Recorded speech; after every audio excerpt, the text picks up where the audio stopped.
Recap. Okay, recap. Fill me in if I forget anything, of course. So, as I recall, and it has been a lot, I had a lot of stuff happening outside of the gate.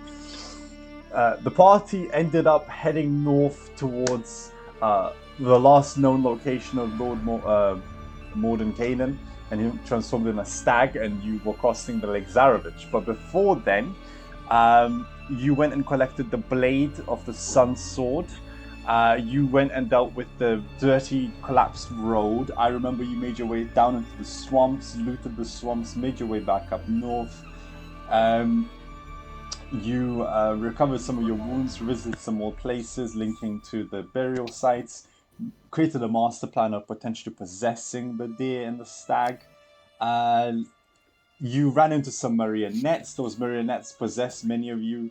And by many of you, I do mean the entire party except Odo and Elminar. You then had to crack the code and figure out how these marionettes work. As you destroyed the marionettes and purged them through possession, got your friends back. They stopped acting like children, and those children's souls were, as far as you're concerned, either destroyed or back in the wheel that is the Shadow Realm, constantly recycling misery. And you made your way to Vallaki. In Vallaki, inside the Blue Water Inn, you caught up and conspired to potentially murder the Burgomaster right in front of Mervyn.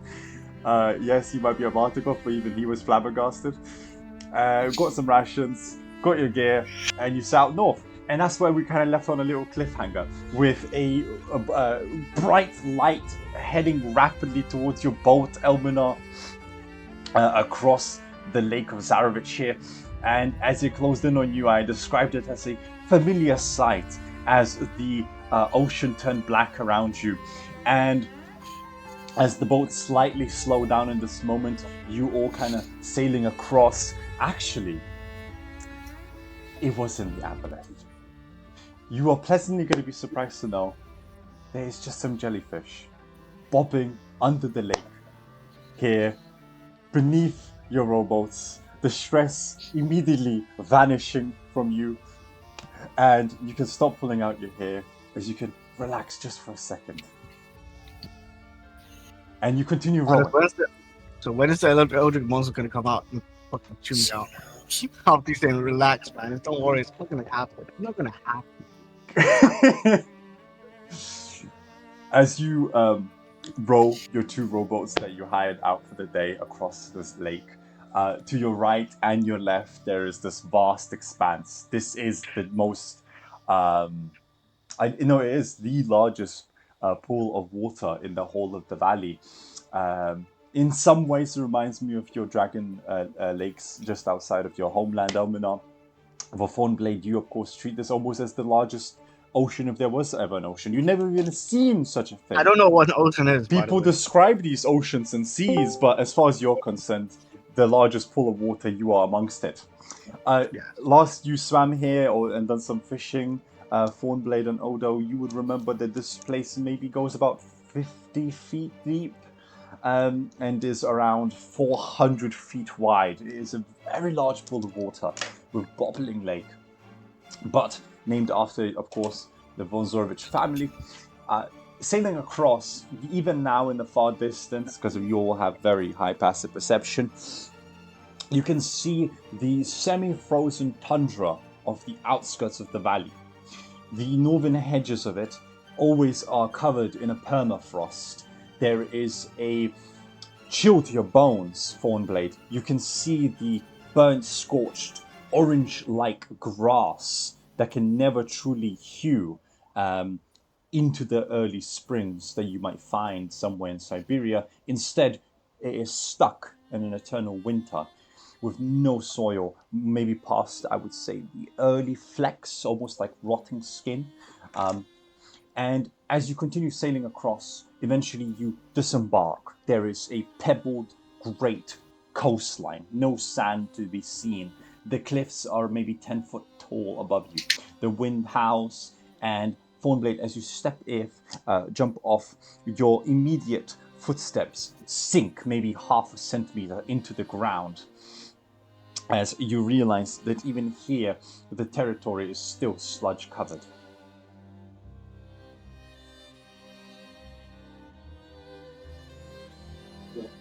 Are you sure that we're going the right way? Oh no. Should be northward, yeah. Looking over this, like, I feel like I have a bad feeling because I don't think this is a great idea. But it's all into your hands now, young lad.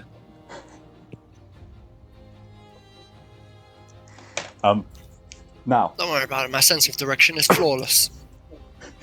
Yes, but look at that sludge over there. Elminor, you likewise, though not maybe a specialist of nature because you're not a ranger traveling these lands, you see a mixture of sludge-like top that is loose, but underneath you can see the frozen over territory of this essentially permafrosted tundra-like biome. The grass itself has never truly turned green and is stuck in an emberly autumn-like leaf orange, some parts almost burnt brown. The trees are mostly pickets, designed to survive the cold temperatures, and you rarely see an oak nearby. Exploring to your west, linking to the lake, like I mentioned, there is no sand to be seen. It is instead a graveled, pebbled coastline of probably recently sedimented, dropped off stones from the lake.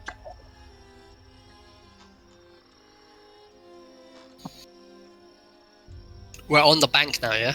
Oh yeah, you guys disembarked, yeah. Well then. It's cold here. I immediately basically get the fucking wooden stakes and basically ground it to the ground and rope it to the boats. Then afterwards, go towards them. They're like, so this is the place, huh? Mordecai.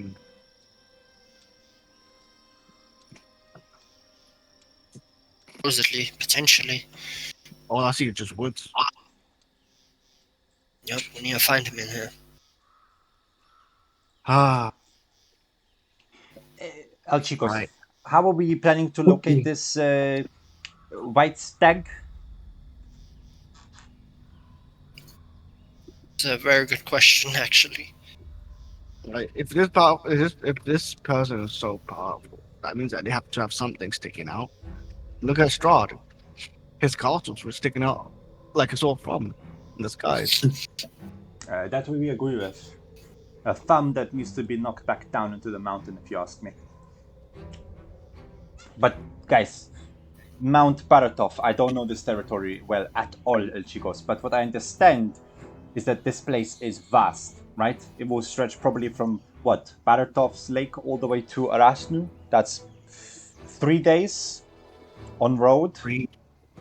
Well, yes, we're stretching across the Northern Valley's half.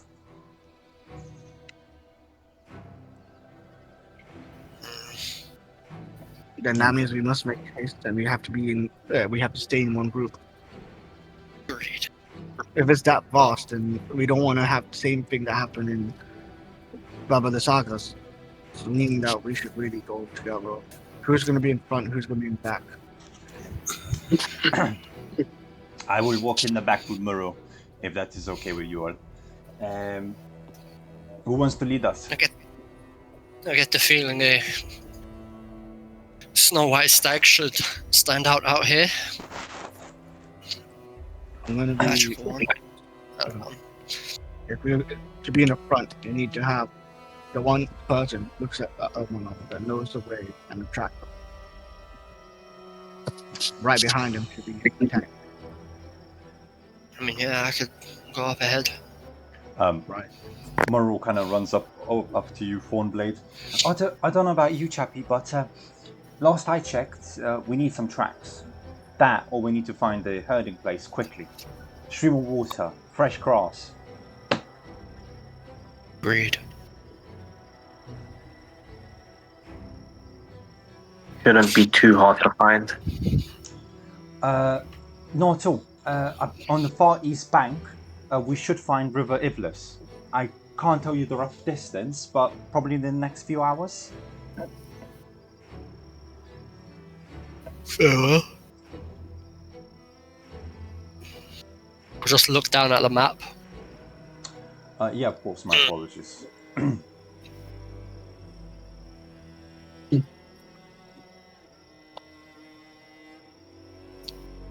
you would be disembarking somewhere here. Right. There's 3 rivers. One to the west, one in the center, and one to the east. To the far east. It could be anywhere. What are the chances that his thought patterns are stag-like? Hi, surely. I believe we said he was truly polymorph?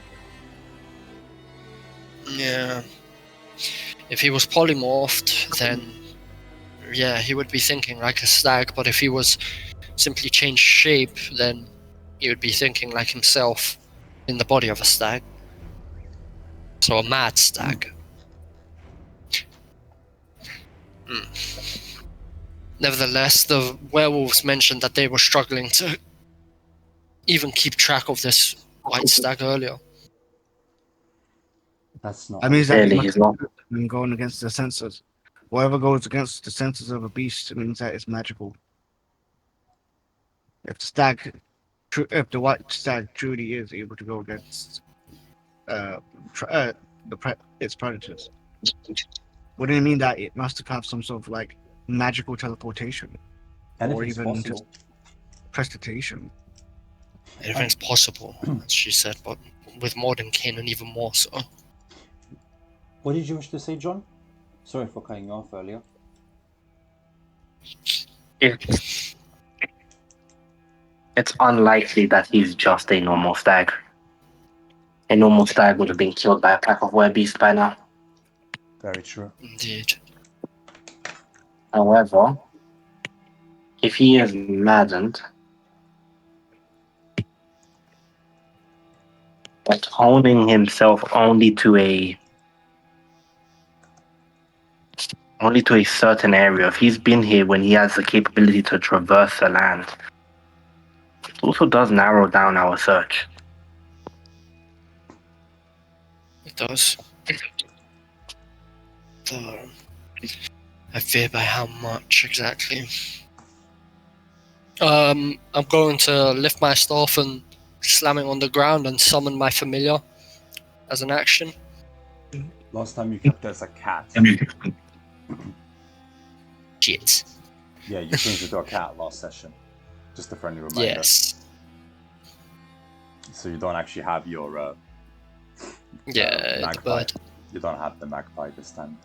Oh, owl, sorry. You prefer owl. I'm going to ask, like, do you truly need to get some sort of like summon beast to track for you? Well, he just wanted eyes in the sky, no? Sure. If I had to pick a guess. I intended on using it as a scout. I completely forgot that I changed its form. It was because in the town you wanted someone who was less stands out, as I remember. Yeah. Well, that's rather unfortunate. Scratches it. Well, nevertheless, he just picks it up and puts it around his neck. To be a neck warmer out here in this godforsaken frozen wasteland. Well, and I just say, hey, Almanar, I got an idea. Go on. I have 2 spells that would benefit us all. If I can speak with a crow or any type of bird around us and ask for it to help us out, I can then cast Beast Sense and perceive what they perceive around us. Similar to yours.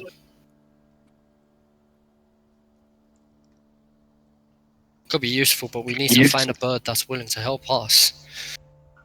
That is true, but as I look around, do I even see a bird in sight? You don't see a bird, but you can hear. You absolutely can hear bird songs in the distance. We need to find one first, then. Right. For now, we have to go inside blind for a while. What do you think, Otto? Oh, it's possible. Is everyone's camera frozen? No. No, my friend. Can you see me? We can, Yeah, but you're the one who's frozen. No, he's not frozen. I can see him. Let me refresh Odo. Let's see if that fixes it for me. There we go. Hi, Debbie. Yes, you're back. Hey. Hello. Hello. You got frozen for me. Sorry. It just Okay, now he's refreshes if there's ever a major issue. Yeah. Well, I see black. Oh, now I can see him perfect. Oh, you can Yes. see his back. Great song reference. Do, do, do, do. Anyways, yeah. Back to the thing. My apologies. I think ultimately the Muriel is right. We should look for a water source.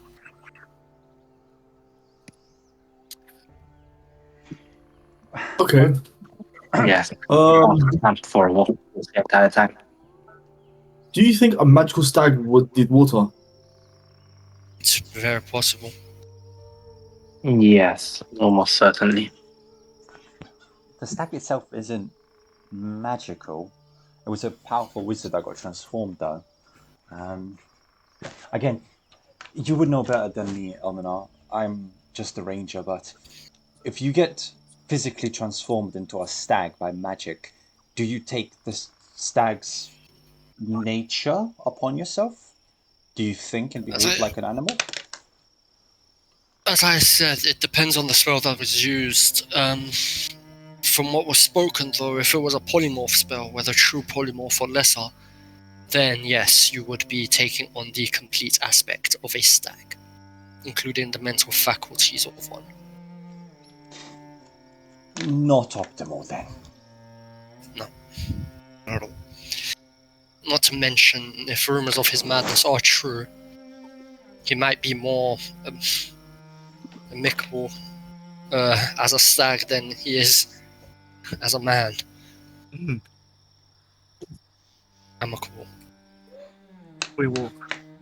I'm just like trying to be vigilant. Just looking around. Not finding a crow, obviously, just to see. Yeah, Very well, I suppose we should head east. we got a stream.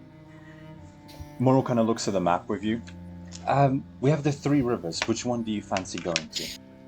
On the far west, we have the Blackroot Beck. Right here in the middle, you'll find River Ivlis that I mentioned, and on the far right over there, you'll probably run into the Muskering Stream.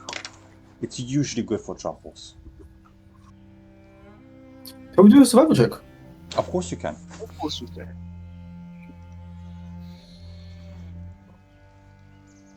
Whoever wants to do the survival, and to what purpose, of course. Yeah, I think other survivals are actually decent.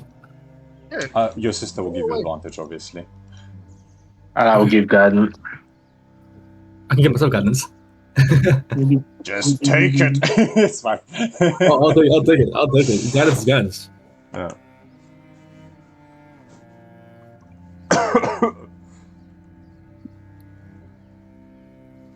If I don't understand. Oh, no wonder why my laptop's so slow. My mom's opened up 50 new.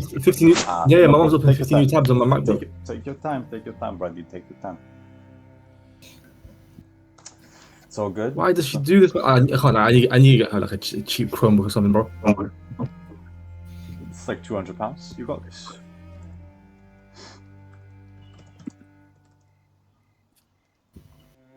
If Argentina beats Spain 3-2, then maybe, yeah. Oh my God.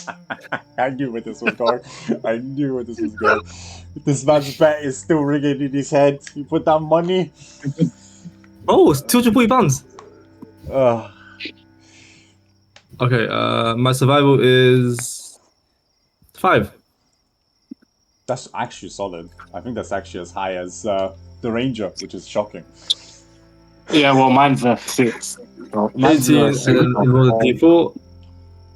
Oh, 22. 22. With Thornblade, Murrow kind of pointing out the map and discussing it as rangers next to you, although. You wanted to make a general, was it nature check of the area, or what did you decide specifically? You can basically. I want to look for tracks. I want to look for tracks. Okay, with a 22. But any sort of like sign of a stag. Ooh, okay. Well, with a 22, I'll say this much. You don't find any tracks per se, That would be a survival check. But you specifically mentioned any signs at all. 20 does crack my highest DC possible. You find white fur in one of the nearby branches, on just kind of off the brush, with some what seems to be blueberries growing. Clearly, it got stuck. Was it the white stag? Was it a white fox? With a 20, it could have been any of the snow-covered animals. But it is white here, and it is quite thick. Yeah. So it's definitely in the area. You know it's in the area. Mm-hmm. But guys, look at this. Look at this tuft of fur. Now, What? does anyone know what stag fur looks like? Yes, I would do. Roll a quick nature check. Very low DC for you, Thornblade. Only 12. To see if you can figure it. Yeah, it's definitely stag hair. I preferred my venison pre-skinned. Let's joke, Elminar. However, though, this means that the stag's hair means it's been attacked there. It could just simply be shedding as well. Though we know that the werewolves have been trying to find this thing. I was about to say, in knowing what I heard from you and all this woods here, too many predators, and also looking through the fucking lake battle bench, right? And I'd be like, it's far from home. So, did you find more of these? Make a trail of them? Did you find footprints too? Sadly, although you haven't found any footprints, but you know for a fact there is the stag somewhere in the area because of the white fur. Then that means we can narrow our searches there then. The stag could also be popping up in its own little place, trying to hide away from predators, or even stay low.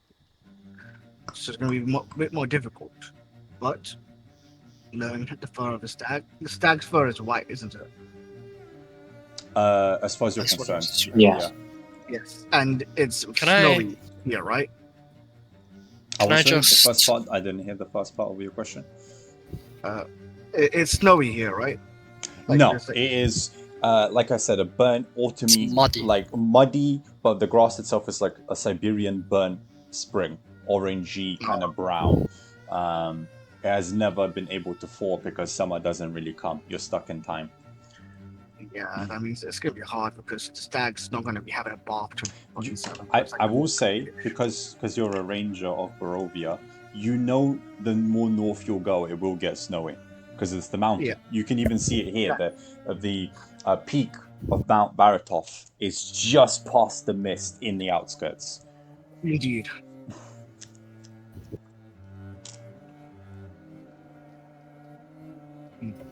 Right. Can I just have a look at that, please? Indeed. Yeah. You said it was close by, Odo, or at least in the area. I mean, I found fur. I don't know if it's close by the area, but it's definitely around here. That's fair, but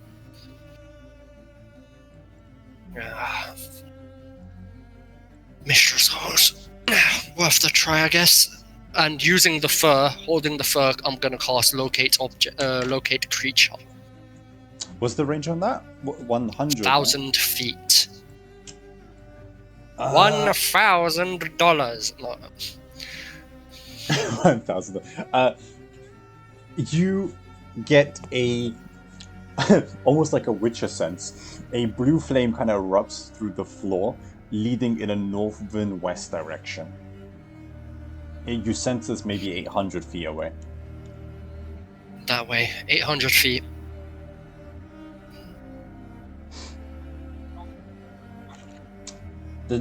Chico, what are we waiting for? Come on! And you watch Esmeralda start trying to dash off. Obviously, whoever wants. No. Oh, no? Okay. Don't rush. Okay. If we get in a chase with it, we'll walk, and if we get in a chase with it, we'll need our energy. Agreed. Well, then prepare It's a for stag. We have, well, you have less speed than it. I might, but we do have better endurance. Clever. Animals aren't known for their long distance running. Well, no, all the hair makes it quite difficult, Chico. You get quite hot quite quickly. Okay, we'll do it your way. I'm Pendy. Let's go. And she starts walking with her peg leg into the deeper woodlands. As you all head in a northerly direction, much like I described already, spruces dot the landscape, trees that can survive the cold climate. The outskirts of the base of Mount Baratov is always kind of visible to you here in the north of the valley. Obviously, the vast majority of the mountain range is covered in the thick mist, and Thornblade, you know better than most that you sadly cannot really scale the mountain past the base, as you will just end up in a different part of the valley as you once had. Somehow this mist has an ability to transmutate you to any other location. Linking to the actual pathways, much like I described, it is a burnt, scorched brown and orange for the grass. There's some rocky outbreaks and cliffs, and some almost peppering of snow. But overall, the place is semi-frozen in time. The best place I can describe, like I said, I keep going back to it, but it's early spring Siberia. Continuing your journey onwards, obviously all you have very high passive perception, so you don't need to roll me a perception check. Quite quickly, you find footprints, 2 in fact, both hooved, one definitely larger than the other, one heading in an northern-eastern direction, the other one sharply west from essentially this tree that you ran into. But this is where the pathway diverts. In the pathway that diverts, right, with those two, to track it, I'm going to feel the imprints of both the one goes west and east, right? And I'm trying to feel which one's the deepest, like imprint, and which one's more shallow. I would say give me a nature check or survive. I will allow either on the basis that for nature you can figure out probably the nature of the animal. As for survival, you can really lean into the footprint. To figure out which direction it went in, I'm simply going to turn to the DM and ask, which direction does my spell point me in? Well, for you, I thought it's a minute, no? It's an hour. Oh, it's an hour. Definitely the eastern direction. Definitely the eastern direction for you, Amina. 16 for the nature. Yeah, with Thornblade, what you pick up on, whilst Elmona is using magic that kind of tells him it's heading in an eastern direction, the flame erupting, you looking the old school fashion way into the 2 different footprints, figure out very quickly that the one that took a sharp western direction is most likely a female deer, and that the stag you're looking for with the deeper footprints is heading in the northern eastern direction. And I'm looking at the It's arrow heading that goes north way. and eastern. All right. So I say you're pointing northeastern, and I'm just saying yes, that's where the male one is. The other one is the female one. Indeed. I won't have too much time on the spell left, so we should try to hurry a little bit. If my knowledge is true, a male stag is much more constitutional than the one on the female one.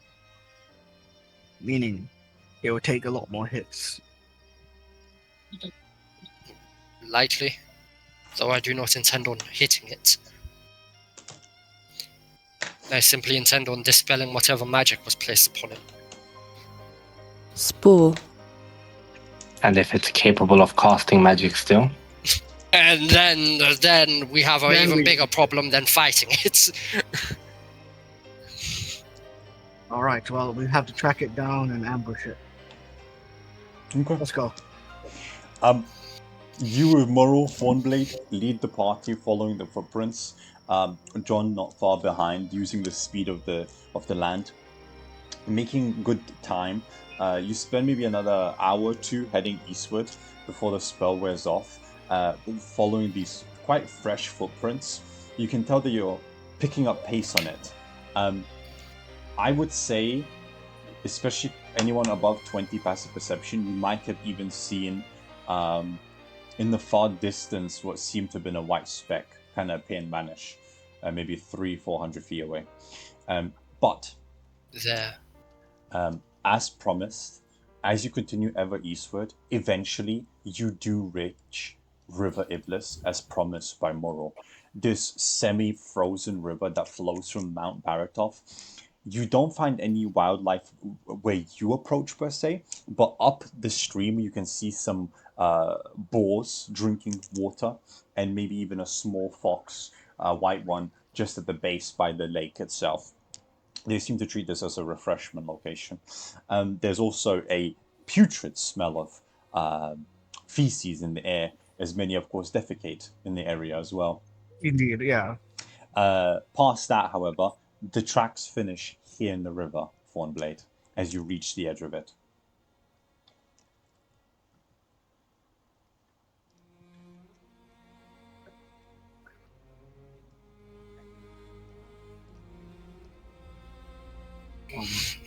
Do I remember which direction the spell was last pointing towards before it ran out? Eastward, towards this river. Cool. Well, this is not good. It's not good at all. It could have potentially double backed on us. What do you think, Thornblade? It potentially double back on us. However, if the tracks were true, that means that it came here to rest and then gone somewhere else.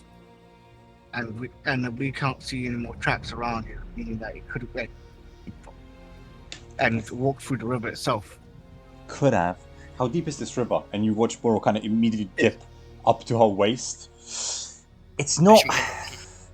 It's freezing, but she like steps out, starts shaking herself off a bit. But I would say a stag probably could walk in it. Yeah. After that, but the thing is, though, if we go up through this river, we're going far, far north. You can already see the icy trails. Well, we've been heading in a northern-east direction. But, I mean, you can even see the base of Baratov, which you're going to point just past the canopy at this point. Yeah. If we head any more north, we need to prepare a campfire, guys. I'm not going to lie to you. It's going to get freezing cold up here during the night.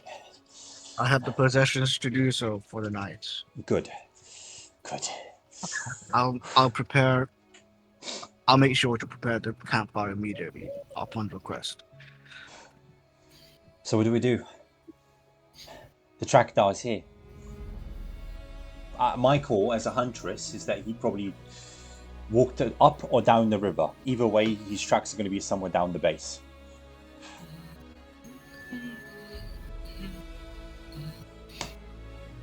Come on, Ranger. I'm going to take a sip of the water. Okay. As you dip your hand into the lake, much like Moro, you discover it's semi-frozen for a reason. I would say it's probably like anywhere between 1 to 5 Celsius. It is cold. It's cold. But even do so, I would try and take a sip of it. Does it taste a bit off? It tastes like, respectfully, it tastes like piss. Okay. Tasty. Okay. Well, I can confirm that I don't feel like I do not. Sorry, let me rephrase this. I can safely say it most likely would not be a carcass in the end of the river. So let's go.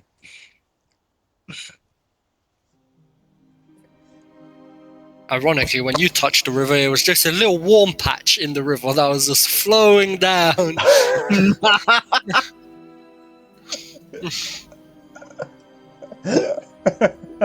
Who else I stopped? Yeah, it's like that scene from Lion King with the boar coming up to drink. Everyone runs away. Anyways, the river itself is quite cold to your touch. Like I said, semi-frozen. You can see sometimes like ice skates flying above it. There is obviously some wildlife in the distance. You can see they don't seem to be too spooked by you, maybe 400 or so feet away. Because it's kind of an open grotto, drinking, as well as defecating in the area. But past that... They don't see mushrooms as well. That's fine. They generally, that's a very safe assumption, yes. Out of the entire valley, the north of the lake here in Lake Zarovich is completely uncivilized. There's little to no settlements. And the last settlement you have even heard of, that you forgot the name of, has been burnt down for a few decades now. Yeah. And as far as you're concerned, it was like a small hamlet of hunter-gatherers. So, yeah, no roads, no civilization. Wildlife booms its location. But as a hunter, try to think cleverly. Maybe you can figure something out. To the rest of the party, does anyone have any ideas? I know it's not your forte, you're not hunters. I still have that feature. But maybe you have something to help you. You see what the two hunters brought you already. The pathway, the footsteps very clearly of the stag lead into the river, and then they vanish on the other side. How wide is this river? It is about 20 foot wide. It is one of the larger of the three rivers. The magic wouldn't have even worked here.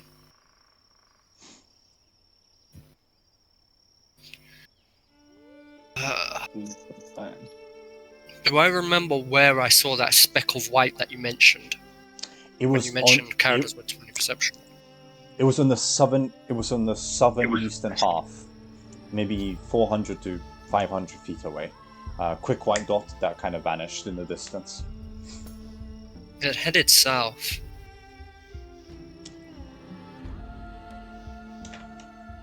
And Elmona's just going to look southward, I guess, towards the rest of the valley. Looking past the river towards the southern east half, there is more of the tree line, but at the same time, amongst the trees, you see now especially a herd of maybe 8 deer, female deer, with their young cubs, 2 of them, riding quite hard towards the Lake Zarovich. And you see some birds flying above in the sky. For the rest of the valley itself, like I mentioned, Lake Zarovich opens up and you can see many fishermen in the distance, kind of dotted around the lake itself. And onto your west, you lose kind of eye. It's very difficult to make out anything because of the canopy of the trees to kind of blend into a smudge. But there's a thick picket just past this opening.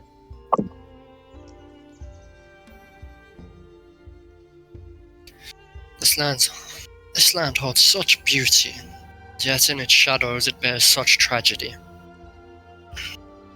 Shame. Could really get lost out here. Or if Just we get lose all your stress. Unfortunately, you can't stay and enjoy the beauty for long without Unfortunately. some feral mutt chasing after you. Have you guys been in? Have you guys been behind the wall most of your life?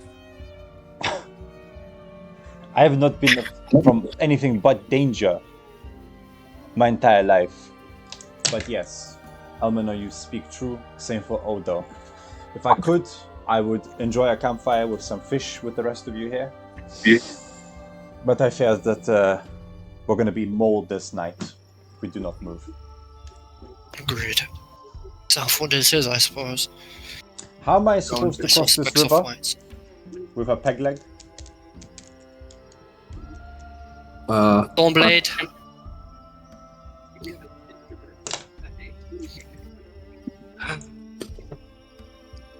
Be a gentleman and Give carry her- over. Or you could simply give her your ring, but I suppose that also works. That's what I was going to say. Like, I was going to carry her on my back, and I just walked into the water. Like I can walk on Jesus. top of it. Yeah. Yeah. Alright, roll a quick athletics check. This is gonna be. It's going to be hilarious. I'm not going to be able to do this, right? Oh yeah, fine. Also, Yeah.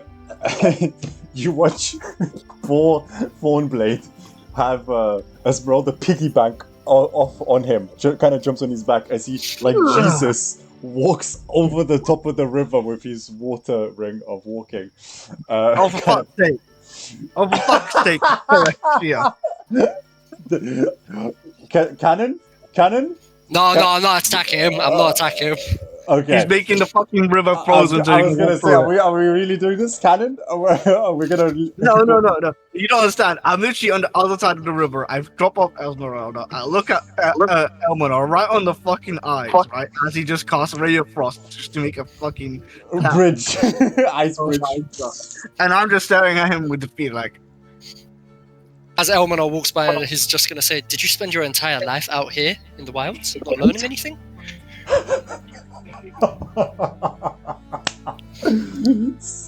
You know what? Shots fired. You know what? I'll be like this. I like put my finger out. Like, you know what? Fair play. For those who want to traverse the ice bridge that Elmanor has made, I would just say very quick, either acrobatics or I'm willing to allow athletics. Just brute force walk through the ice as well. Moral's fine. Irina is not fine. You troll. She steps on the ice and she immediately goes prone. Ah! My back! God damn it! She like stands back up, like shambles across. Oh! Slowly. Yep. Okay, that was I don't know how Moral did it. She made it look far easier than it was. Well, it's all in the footwork, right? You just run quick, or you slide across, right? Like ice skating. You've been ice skating before, Irina? No, not really. Wow, gotta show you, girl. And she kind of started just dragging her off.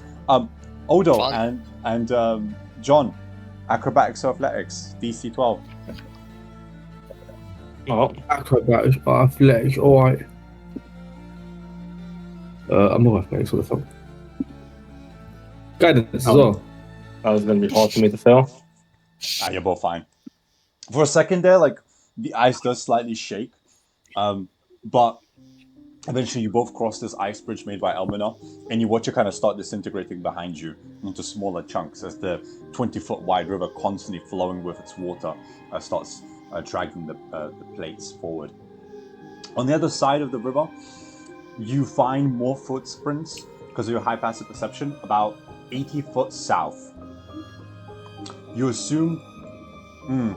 You can, I will say, assume Thornblade. With Morrow, because you're the two main rangers.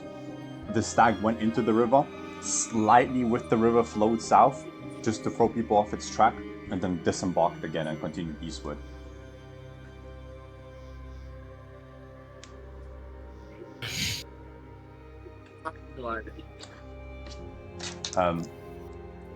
Out of table, I'm letting you know now, I have a track, I have my little pen here, I have a tracking system. You need 6 successes out of 9. You're on 2 successes so far. We could fuck up any moment as well. You're doing really good. Anyways, continuing ever eastward. Yeah, we're going to continue eastward while it's happening. Being aware of... I would like to say, like, what about Otto and Moral? Like, they also have the same sense that I have, right? So it's fine. Same sense. No, Otto is a cleric. Muro is a ranger. Muro is a ranger. She's been trying to help you when she could. Sorry. If you want, Muro can lead this time. She has a +6. That's a 15. God I will also be using my arcane senses to see if I sense any I also have a magic +6. residuals.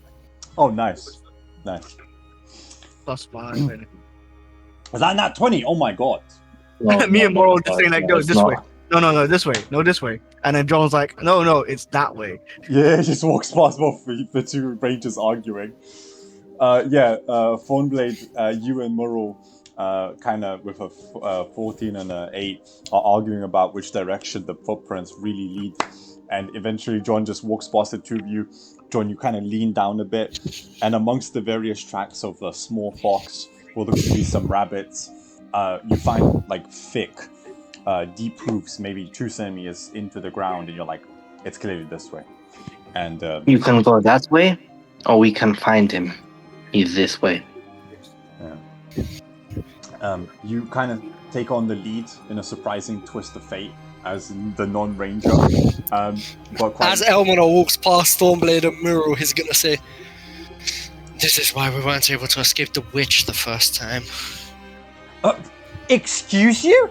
I'm not. And she just kind of drowns out in the wind as you continue walking. And then she kind of looks back towards you, Thornblade. Can you believe the girl on that man? I was almost eaten as a chicken. Put your man in range. And she walks on. Look at that Elmanor. Right. See if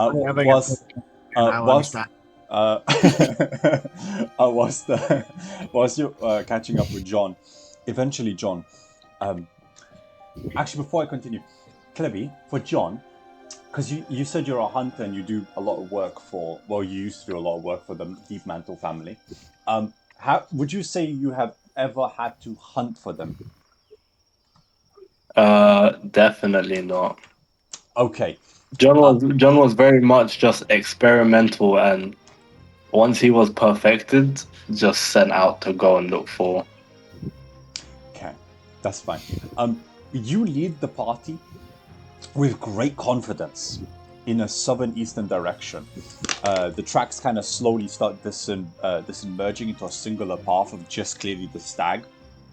And you feel confident. You can even hear like breaking of twigs in the distance as something got spooked and dashed away.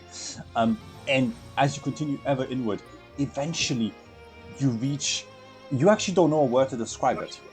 You have never seen it before, but there is a...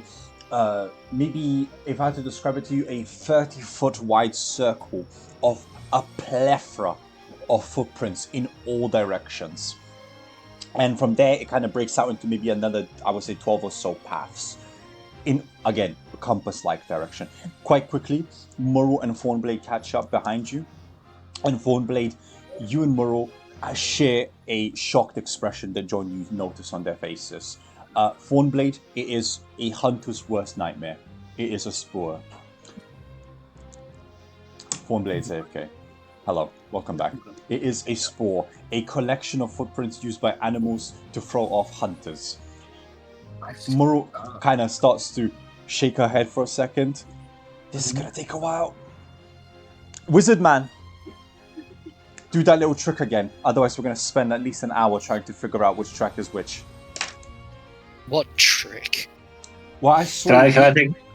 Yeah, go on. Can I take another survival and just see if I can figure out what it is? You can, but it's a disadvantage and there's a DC 18. No! Unlucky. Yo, give me inspiration. Wait, Give me lucky. Does lucky work? I'm just looking around. Give me something. At disadvantage. Wait, would lucky work if I give it to him? To reroll.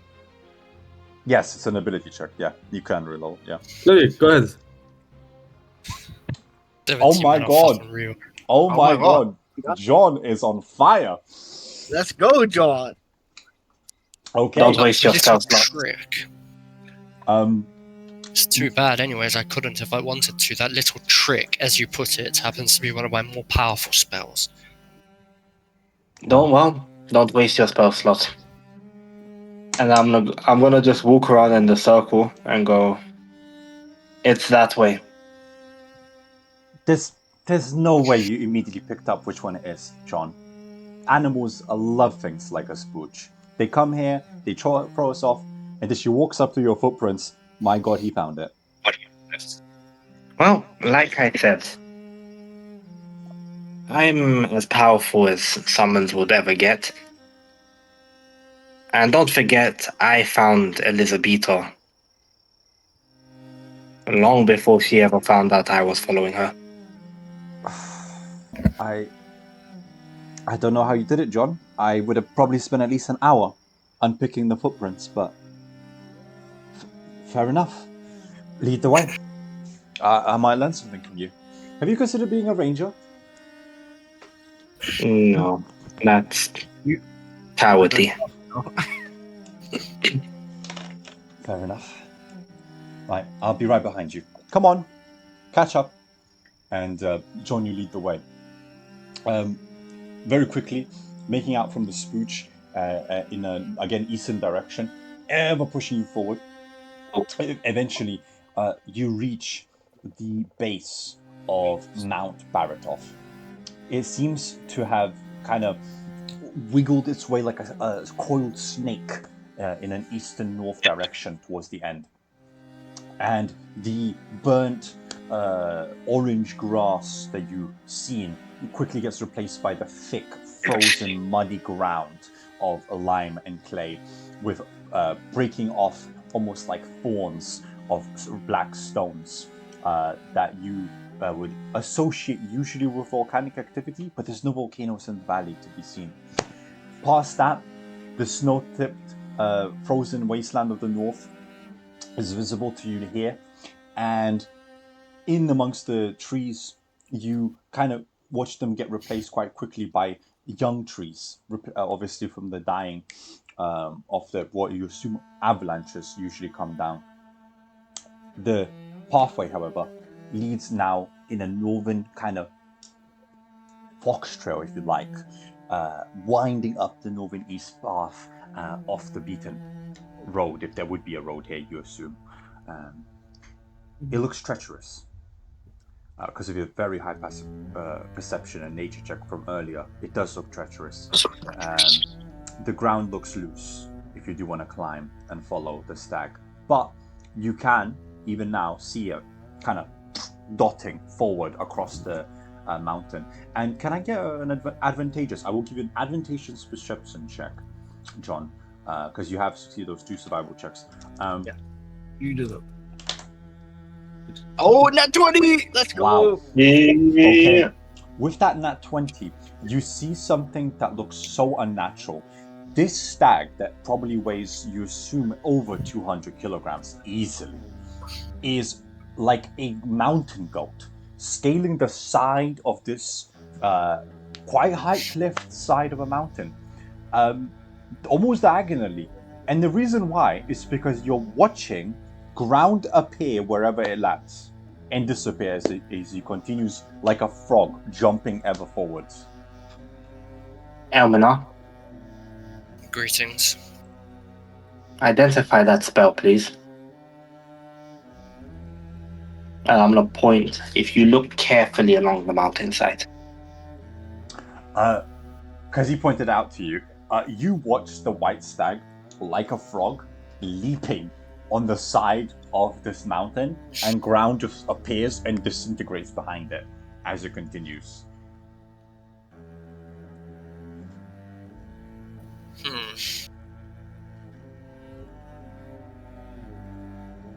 Some form of mold earth. Okay. Well, this brings that problem to light. Which is? That the stag's magical. Yes. Okay. To be expected. What range is the stag to us? Just over 320 or so. You're closing in, but it's still quite far. Jumping away now.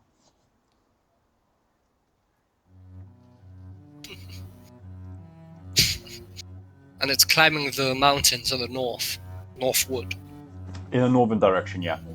But the mountain itself is so steep, maybe like 60 to 80 diagonal, and it's just hopping like a frog on the side of it, higher and higher.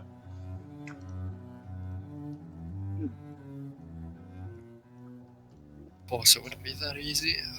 Never is.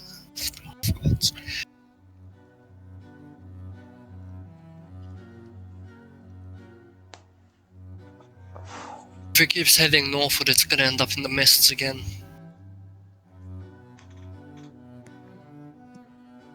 Well, what do you suggest? Does it look like it's running away from us? Oh, 100%. No one's rolled any survival checks. I suggest we make camp here. If we continue pursuing this, it's going to run into the mist and disappear. And reappear somewhere else.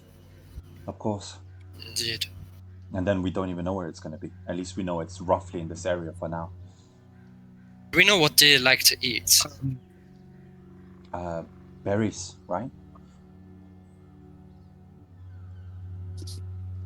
Very well, I need to get, like, thought. I'm gonna gather stone, make it just nuts as well, but I don't know if we're going to find many at this time of year. Thornblade, you're making a campfire. Yeah, like with rocks and stones because around it. So then that means even if the wind tries to blow it, the kindle still bright. To the wind. Should we try to create some kind of Create a campfire. Basic shelter Yeah, if we're this high in the mountains? I can do with that. That's actually a very good point, but Elmina has a spell for that. Oh. Indeed I do. But for now, we should help him create a campfire outside of the said shelter. I have an idea. We could look around. There's like some sort of indent cave in this mountainside. Of course, an investigation check. I will say that the DC has to be pretty high, like a 16 or something. Guidance. What do you get? 5, 6. Natural critical failure. Don't waste my cantrip guidance. You think... You know what? That's a critical failure. This can get very interesting. You can't find a cave, but you are convinced this entire mountain range is supposed to be full of caves. For God's sake, people use these caves to escape Barovia all the time. Where is the cave? There's a giant face of Satan right there.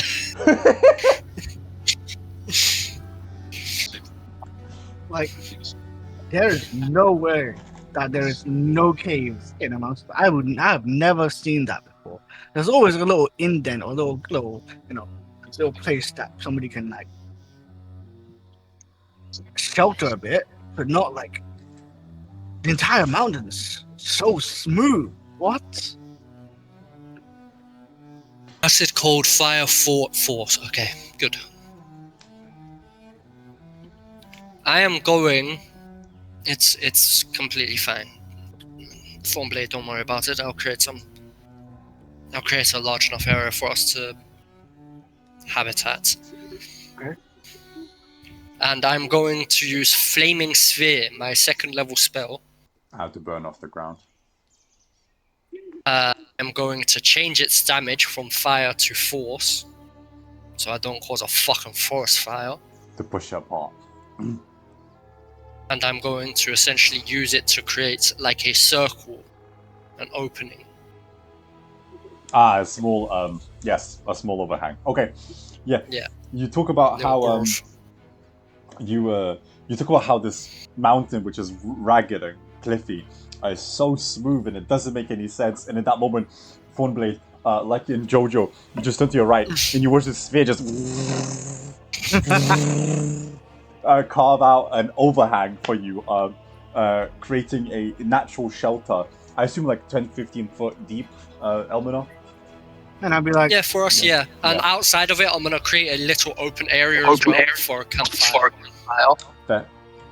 Yeah, he leaves you like an open, flat space to work a campfire, and this natural overhang will give you protection from the environment if there would be any natural effects. Okay. You can just use up your firewood to create a campfire. You don't need to roll for that. Yeah. It'll just take you 10 or so minutes. Mhm. Past that, it's only just after midday. You spent maybe 5 to 6 hours chasing this thing since early morning. Obviously now you don't even know where it is because obviously you gave up on the chase. But using prestidigitation, I'm going to change the smell of the campfire into the smell of a cherry pie. Okay. Very quickly, the entire camp, you guys smell a most delicious. I now need to make a decision if cherries would grow in Barovia. I love this game. Even if it doesn't, the smell should be familiar enough to modern Canaan that you should be attracted to it. Okay. And I'm gonna head into the cave to cast another spell. Odo, Thornblade, Merle, An extremely sweet-smelling fucking Yeah. pie. Irina, you smell the most flavorful, your mouth's saliva, sweet-smelling, delicious something in the air, and you have never smelled anything like it before in your life. The closest thing you might have smelled to it, Thornblade, is maybe wild berries that sometimes are used in jams here in Barovia, but nothing like this. This just makes your mouth salivate, and it's coming from the campfire for some reason, and you just cannot believe your luck. You must have bought the best firewood probably in the entire valley. Oh, that smells good. Alright, Yeah, who's so- stealing the cherry pie? Do apologize. Who's holding about it? that. Would Odo know the pie? What? Go on, I Spill. I'm hungry. Who's holding the cherry pie? I don't know. Who brought pies and didn't share? Meanwhile, Almanor just in the cave. Just in the cave, sat looking at the fire. Get in here, you fools. There's no pie. Well, I can make anything taste like it, but just get in here. We're sitting down. Okay. I believe it's a spell. Do I do you have to do a perception check to notice it's coming from Elminor? What's your passive perception? Passive perception is Like 16. 18. Oh, 18. Yeah, you might have seen him kind of with his fingers do his usual magical flick, and something changed about the campfire after Thornblade lit it. Not the color or anything, but the smell went from a normal burning charcoal to a very sweet smelling smell. He might have probably tampered with it. Oh, you smell good. Thank you. And once everyone's inside the cave, Yeah. I'm going to use my arcane spellbook feature to immediately cast Tiny Hut inside the cave. To make it, and the outside of the tiny hut is going to look like a stone wall, Clever. so that it doesn't look like there's a cave. Very clever. If you're so interested in something that tastes better than this grub, I'll cast Prestidigitation again on some rations and hand it to Odo to make it taste like cherry pie. Oh, that's amazing. Somehow, You're welcome.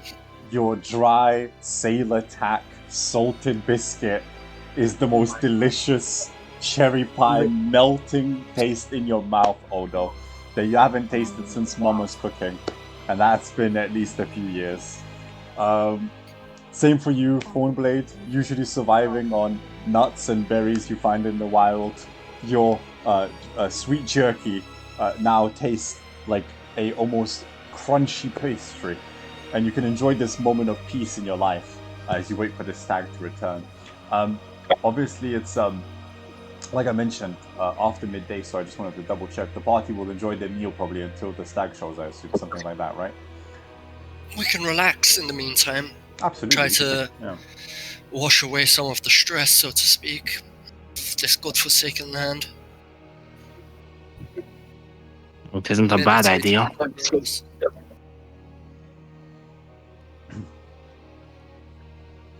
As far as ideas go, it's not a bad one. No, it's a pretty good idea. Nah, actually, I'm on board with that idea. Okay. Obviously. Just staring off into the distance over the valley, Yeah. the natural beauty of the land. Reminiscing. Looking across the valley, like I said, outside of the bobbing, sometimes flashing lights underneath the water of Lake Zarovich, you can reminisce and enjoy the mountain ranges of your own homeland, Elmenor. As well as you, Odo, you can also relax in knowing there's some safety for the first time in a while, especially after that kidnapping where you were butt naked with the party running through the swamp, being trying to eaten by a hag. It's nice to just enjoy your cherry-like pastry and breathe. I will say, everyone who did have one stress, so I do believe that was Odo, John, and Thornblade, you lose your one piece of stress. I think the only person left with any stress is John because he was at 2, so you're down to 1. No, because I literally spent an entire time getting rid of stress, remember? Yes, you spend your No, entire honest, I wasn't stressed. Not even a single point. I believe because of the Berez, in memory serves. I'll need to double check my notes. But if you do have 1 point of stress, you lost it. You have no stress at all. Go.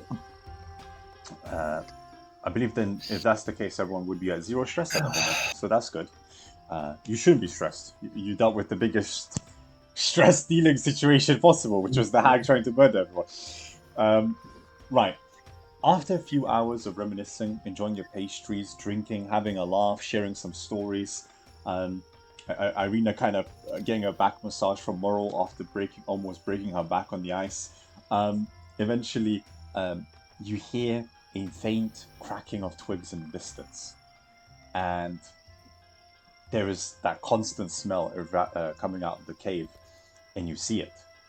Maybe about 150 foot away or so, on the edge of the cliffside that you just came up, a white stag with these gigantic white horns appears. And he kind of, in the air, starts sniffing around, looking, and he kind of is drawn to your location.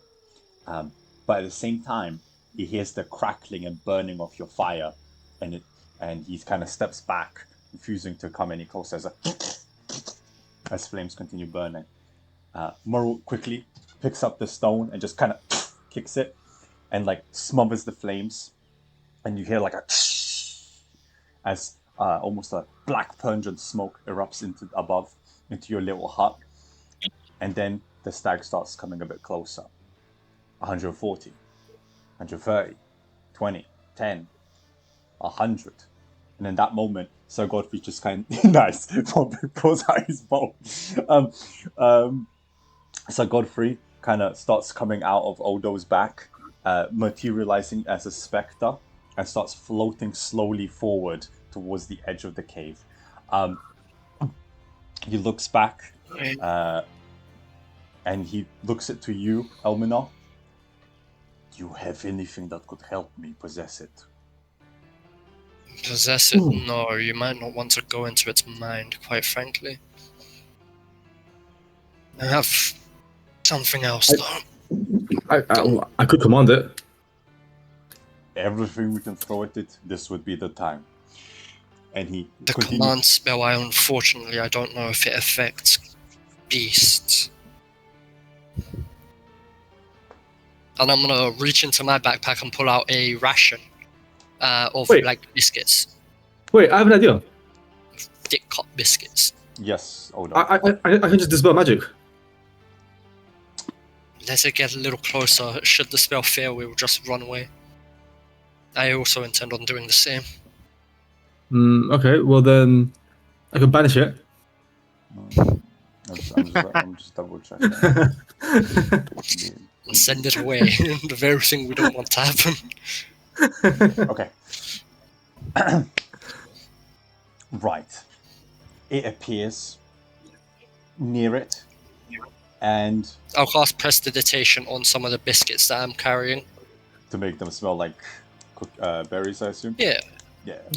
And I'll slowly creep out of the thing. Out of the tiny hut. Okay. Yeah, you watch the facade of the cave vanish, and the stag kind of like jumps back for a second, like confused, looking around at the appearance of essentially like a dozen people in front of it. In this moment, you have your cookies out. I would request an animal handling check, DC 20. as all those people to consider. Do I gain advantage because it smells like the food I like to eat? I'm not giving you disadvantage because of how much it smells nice. Fair enough. There's like 9 of you in this game. Okay, it comes. That's a natural 20. It is Fuck. it's a natural 20. Oh my god, it is. Okay. It starts to like with its footsteps headed closer to the cave. And it walks up to your cookies. Kind of takes a big sniff, and if you allow it, starts crunching them. Whilst it's crunching on these cookies, you have, I would say, 2 turns to do whatever you fancy. As long as you don't spook it. What would you like to do? Just pet it. Okay. It seems calm at the moment. It kind of like Stop punching it. breathe. You start punching. Fantastic. Critical damage. It disinhales into your from its nostrils into your hand. It does not seem to recognize you, Elminor, in any way. But it is enjoying the cookies all the same. Starts licking your hand as it starts wrapping up the cookies. Does the rest of the party wish to do anything? Because Godfrey was going to try to possess it. That was the agreement you guys had last night. Can I try and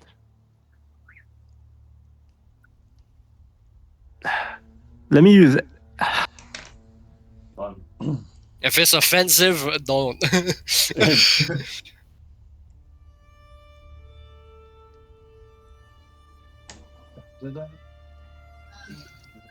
What does the party Can I desire? What does the party desire to do? attune to the elements? So if it tries to run away, I can punch it and try to bring it back. You wish to attune to the elements, so if it tries to run away, you can punch it and turn it back. Yeah, I can drag it 10 feet back if it fails the saves. You know what? Fairs. Absolutely fair. Okay.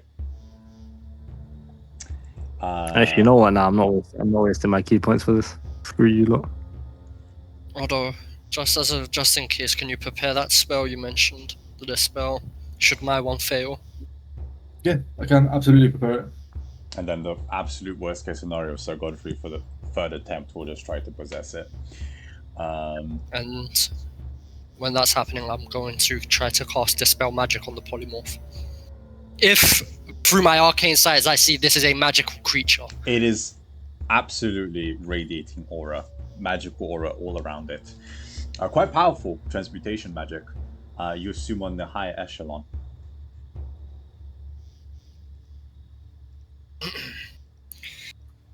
Oh, here goes nothing.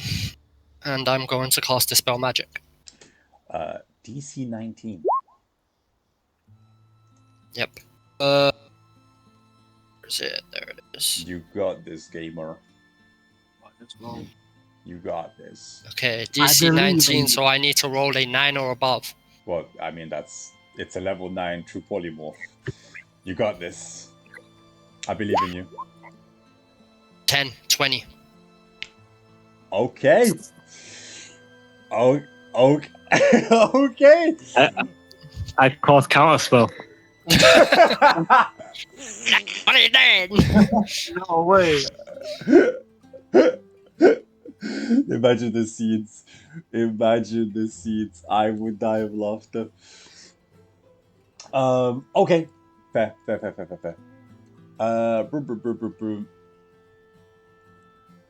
I'm just thinking.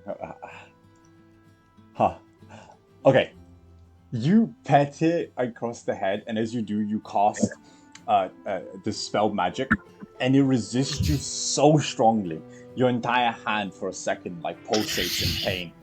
But eventually, as you start pulling back its hair, you watch the bald head of your master start reappearing, and slowly but surely it starts morphing and pulling inward, almost into a cradle, forwards, taking shape.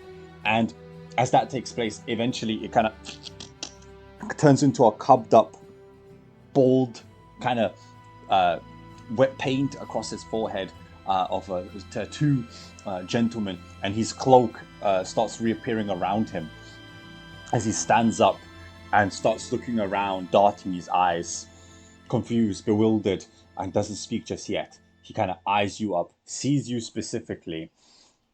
Hello, Modern Canaan.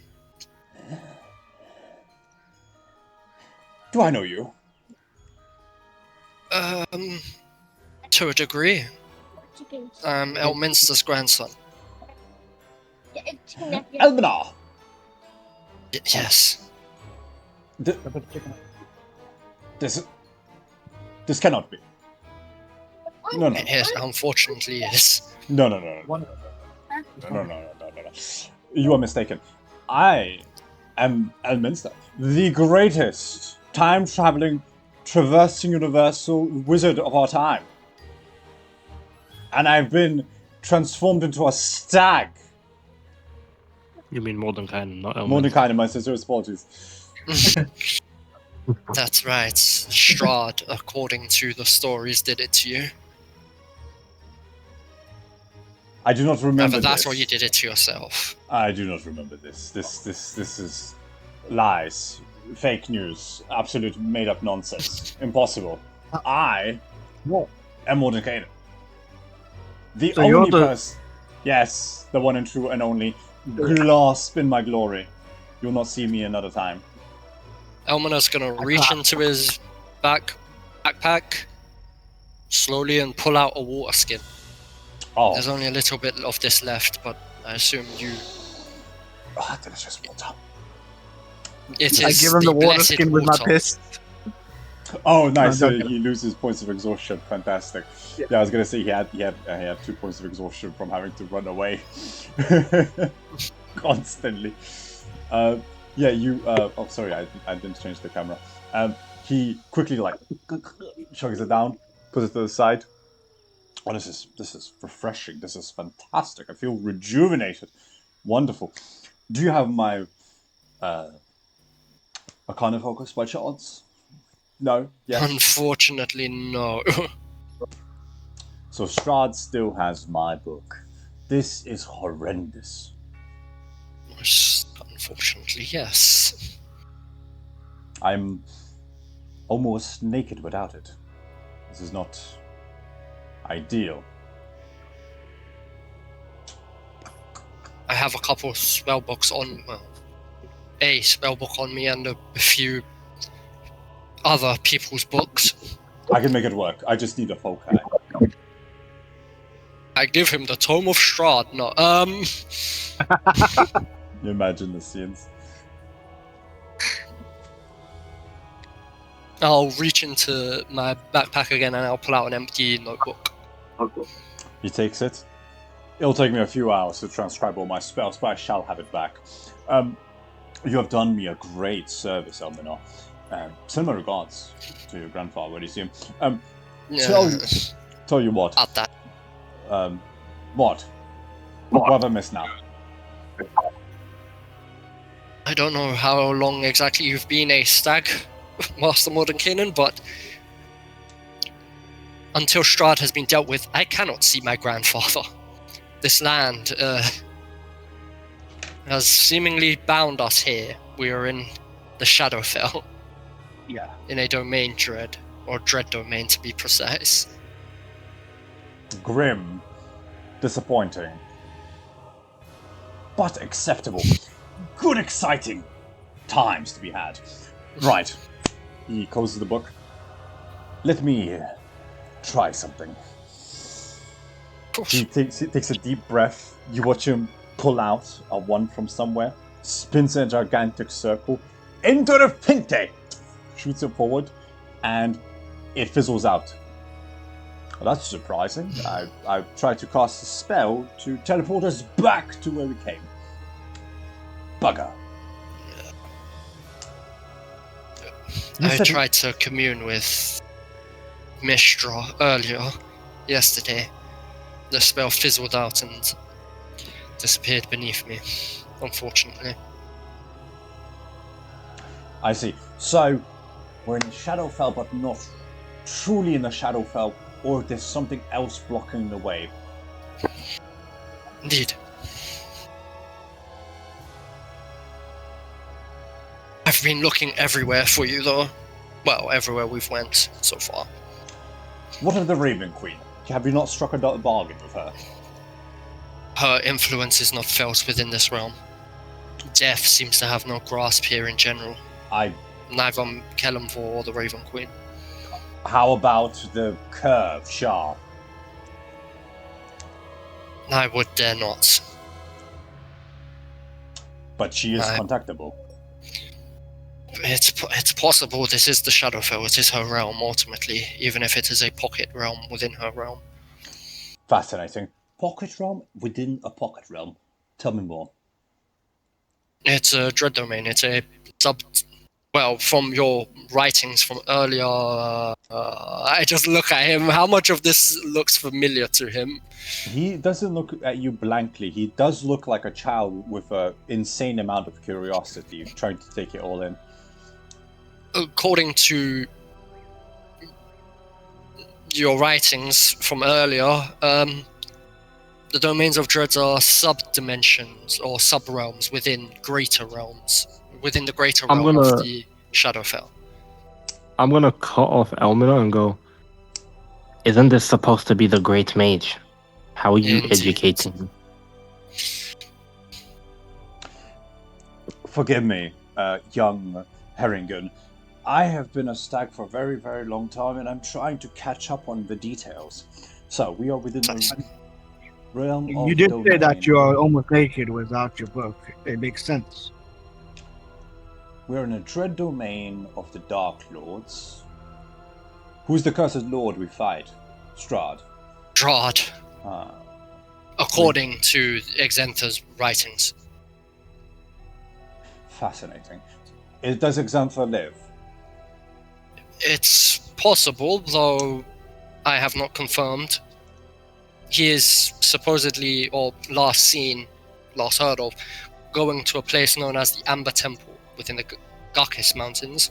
Yes, it's just past the Solanka Pass. I was there on my investigations. He is a decent enough lich. You just need to strike a fine bargain with him.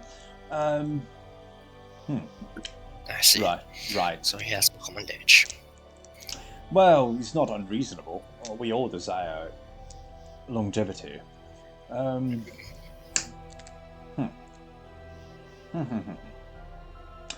So, we're in a dread domain of the Dark Lords. Strahd is still the Overlord. You just see him kind of pull out his fingers, trying to kind of break it all down. We cannot contact any of the divines except potentially Shah, but she is a Kurd, should not be contacted. I'm missing my book. There is possibility of Lathander. Oh, I turn to Odo. Yes, my name is Odo. Pleasure. I'm a cleric of Lathander. And there is the two main deities here are Shah and Lathander, and perhaps there is a chance that I could commune with my lord. Excellent. Feel free to do so. Reach out to him and ask for guidance if we can. Tell me, how come you're here, Elvinor? How did you get in this prison?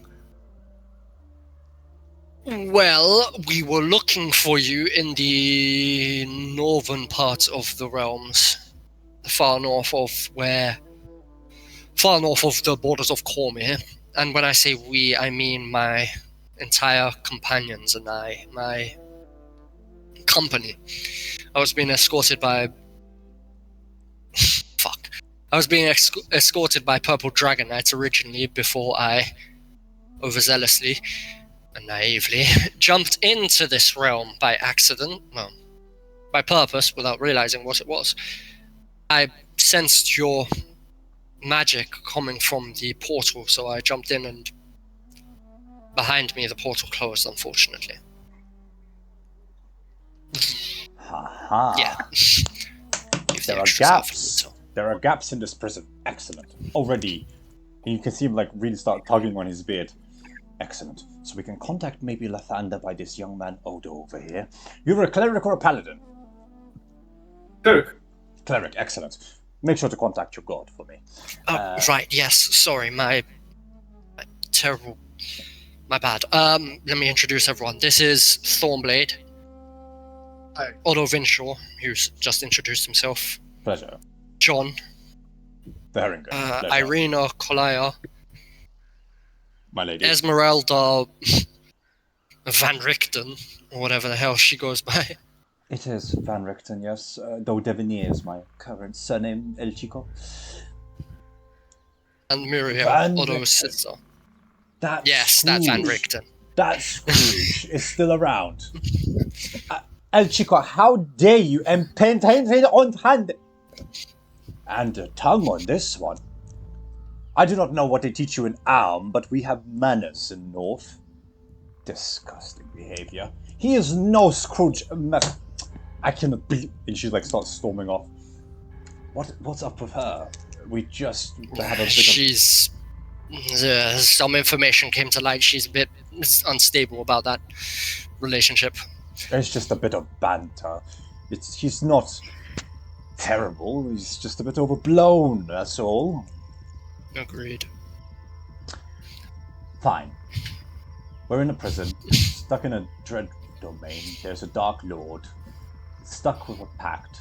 What's the pact? Does anyone know the details of the pact? We need to break the pact to get out. Simple. It seemingly has something to do with... Well, we don't exactly know the entire details, but it seemingly has something to do with Sergei and Irina. Or Tatiana. Ah. The young girl. What does it have to do with you, young miss? I don't know. Honest. I just want my people to be safe in Kresk. Do I ask for too much? What do you... I'm bewildered. You called her Tatiana. Amina. Indeed. As I said, the gods cannot be contacted here, nor their influence felt. That also means souls cannot pass through. They are constantly seemingly being reborn. Oxymoron. This doesn't Anyone make can. sense. Odo just said he can contact Lathander. It's potentially possible, but I'm not holding out for any divine interventions. Is contact with the gods possible or not, Odo? It's never been attempted, but I feel like, yes, I have had a strange sense of warmth. He partakes the influence but Guide cannot me. speak directly to our god. I am also a follower of Lavender, and I cannot speak to my god. So Mordecai. So, the prison is so embedded that the divines cannot reach out outside of a small influence by chance of, let's say, a chink in the armor, if you like. Possible. So it is possible. I will not rely on the gods, mind you, to escape this prison, but it is good. It is a good sign that it shows that people, there is a gateway. Yes, about that, Shah can most definitely be contacted. With greater ease than anyone. That I can almost assuredly tell you. Sugar! That is disastrous news. Indeed. How comes the hunt, Amina? They're not on you, are they? No, fortunately, no, not anymore. Blessed child. No, No, I but really we should haven't. dye my hair We back to haven't brown. countered Shaw. You see precipitation cast in your head, Amina, just return back to a light brown. That'll last for a few hours. What did you say, young Herringen? Forgive me. I said we've encountered Shaw. We have Shah worshippers. I'm gonna look around and go. I'm the only one of the party left. No, we killed Shaw. He's gonna roll an insight with a plus 12 for a 30. Even Elmina turns around and stares at you when you say that. Or Well, Unfortunately how- for you, I do not believe I'm lying. So Yeah. unfortunately, He kind of like doesn't kneel per se, but he really leans in next to you. I fear, young Herringen, despite how mighty and powerful you are, and you do look like a fine soldier, you did not slay a god. Maybe a pretender. More probable. I do not doubt you slayed them. I just doubt it was Shah. It's not a... Well, Take it from me, it is not an easy feat to kill a god. that being said, we did have Strahd's help. So he's powerful enough to challenge a godlike pretender. Not Possible. If it was Shah, the shadow weave around this realm would have collapsed onto itself. Without its caretaker, We will find the a only way. other person left to do it would be me. Right. Unfortunately, I have not had to take on that responsibility.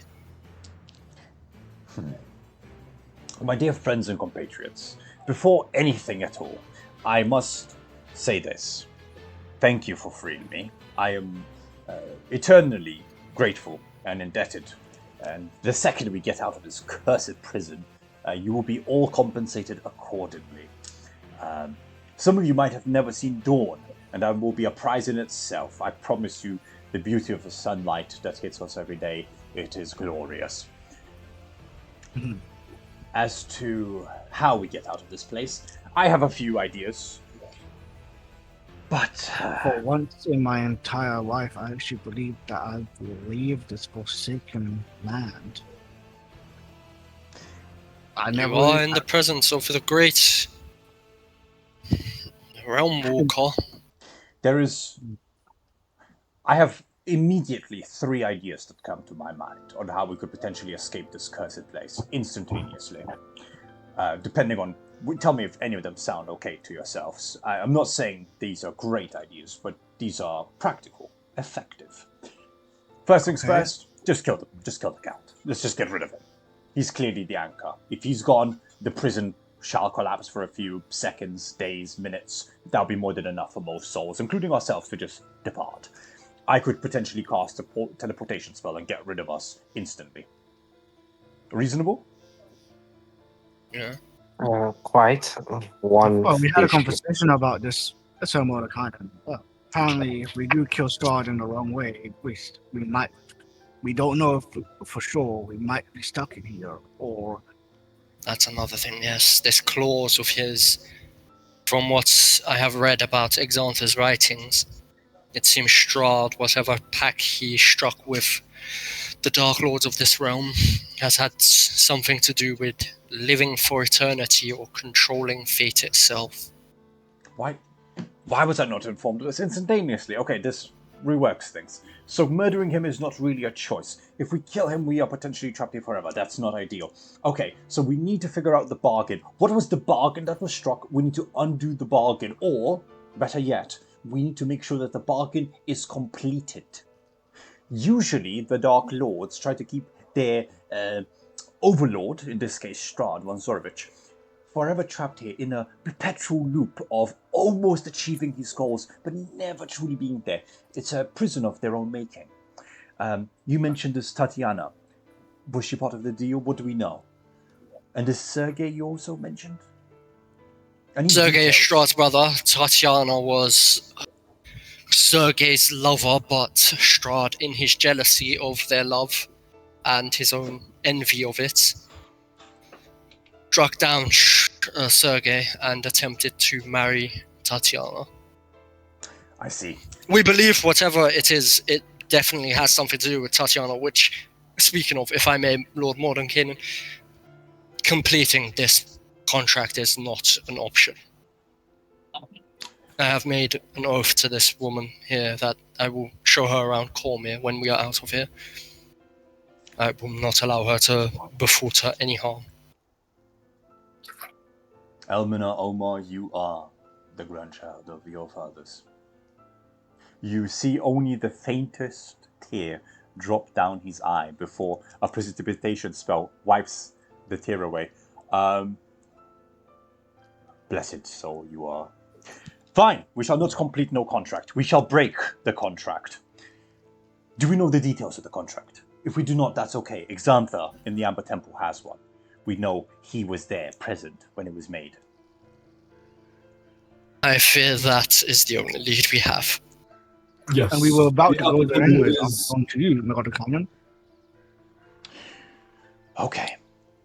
Well, We're last helping time, the Thanes of the land as well. Everywhere seems to lead to the Amber Temple. that is where the bargain was struck. That is why. You know this, right? Yes. Excellent. Yes, the dark forces, they're within that temple. So whatever happens, prepare yourselves for the most evil that we can meet. It is past the Solanka Pass, guarded by a century of undead legionnaires. And I believe last I traveled, there was a distinct flying dragon in the sky. So we should try to avoid that if possible. I think we've already met. Mm. Wow. Oh, you have met it. Excellent. So you know. Good. Yes, there's an undead dragon in those mountains and an undead legionnaire of some kind keeping that bridge to the Amber Temple inaccessible. However, there is, of course, an alternative route. We can go through around Tufodorf and double back into the mountain range. Do we have winter clothing?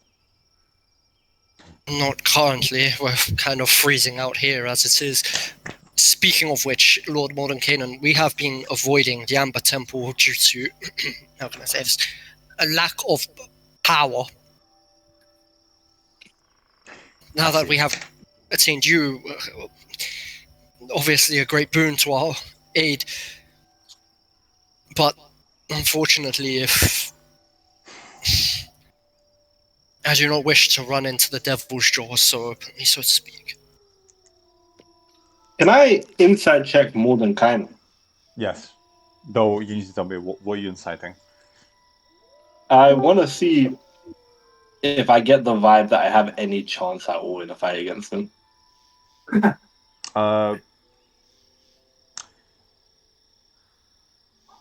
John has fought enough opponents in his life to know when he's been outmatched.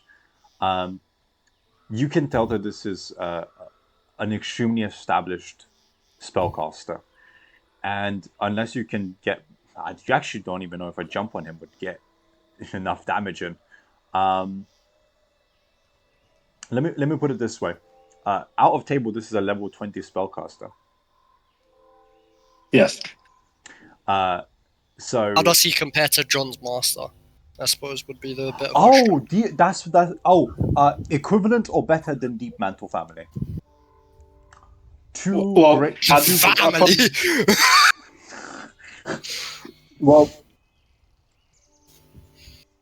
my master's probably like level 16 or 17, so... Yes. Is it the entire family? The entire family. This man literally traverses universes canonically as a exciting thing for him to do.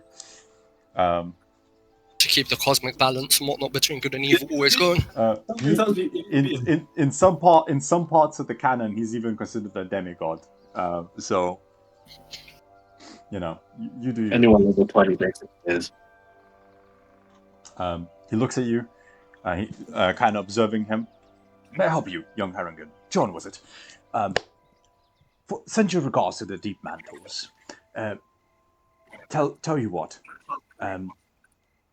If you have a desire to work for reasonable pay, I'm always looking for an assistant. How are you so sure I'm related to the Deep Mantles? I've read your mind.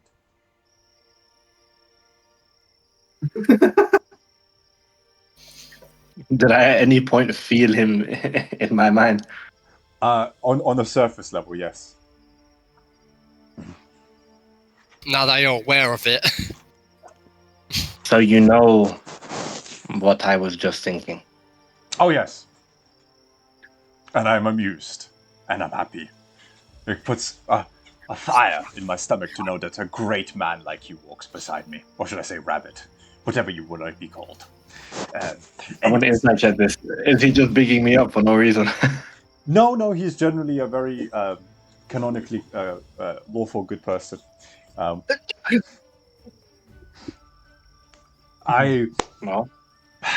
We need to break the bargain.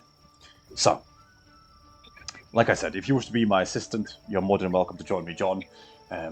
I'm in desperate need for good men and women by my side. You will be compensated with magical artifacts. I cannot for silver. It is such a commonality. Though if you fancy it, I can compensate you. I will consider it. Excellent. Now, for the rest of this, if we're to break this bargain, and Tatiana Irina here is of great import, clearly Strahd in the deal was promised her, be it in a wedding or marriage or great pact that would seal them together. So the reason he cannot have her is because the Dark Forces will make sure she dies before that happens, visibly to me.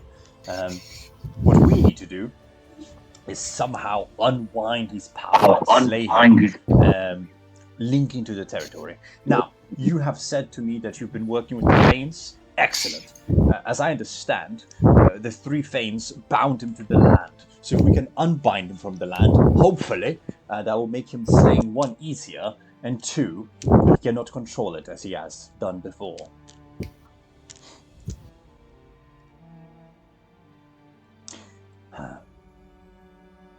The one thing that does slightly worry me, I will roll a generic plus 10, 21, he does crack it. He seems to really ponder for a minute something. Gentlemen, and ladies in my presence, I fear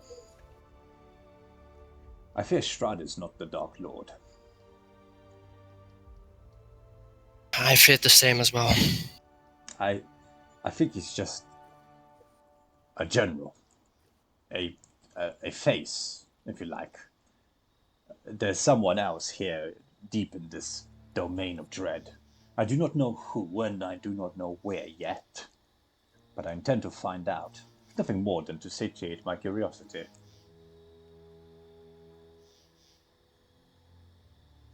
Okay, and this would benefit us how if we can't get through to them? Well, for one, it makes Strahd a slightly smaller target. He's not as big and important as he likes to present himself. He's important, don't get me wrong, but there's something else behind him. Something My far theory worse. is that he's an illusionist. He makes us believe that he's impenetrable, but there's many weaknesses that we cannot figure out yet. Well, he is a high-level mage. It wouldn't be surprising to think that.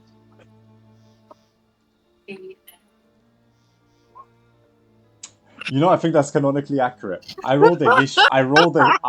Just for those out of table wondering why I rolled that d20, I rolled a history check to see if I remember the fight with Strahd, and unsurprisingly, permanent PTSD, critical failure. Morden Kanan cannot remember the battle at all.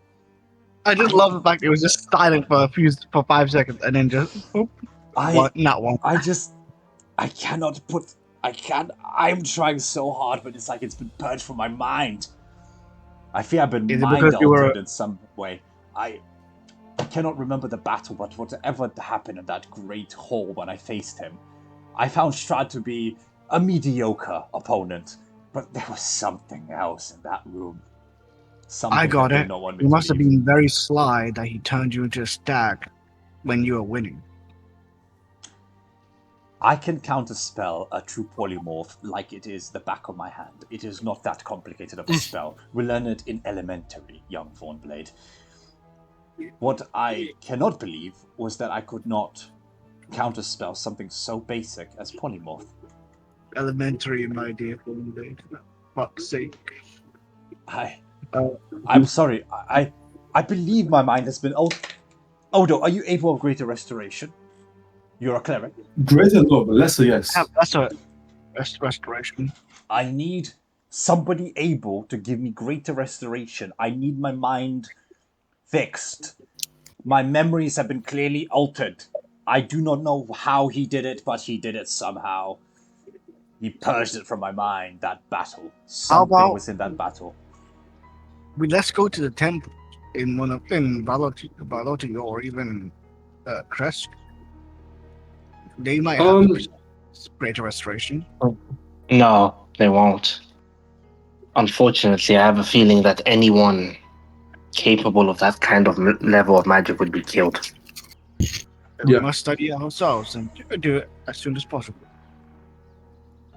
We need to get stronger. That's the only way to do so. But now that we found Molten Canaan, I have an idea of where we could go.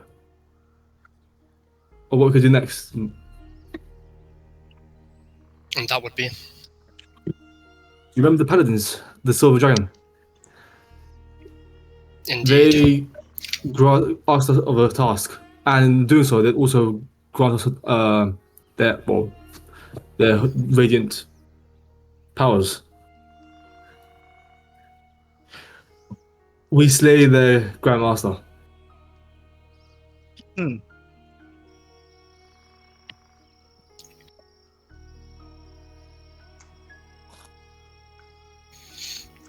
You have a point. You wish to slay a dragon. The dragon is not in control of himself anymore. He is being possessed by whatever that elf is. So we just destroy the possessor. Wouldn't that mean- Rachadin. Most excellent. Mm-hmm. A rematch. But also it would leave the Amber Temple, well, less dangerous for us if he truly is the guardian of the Amber Temple.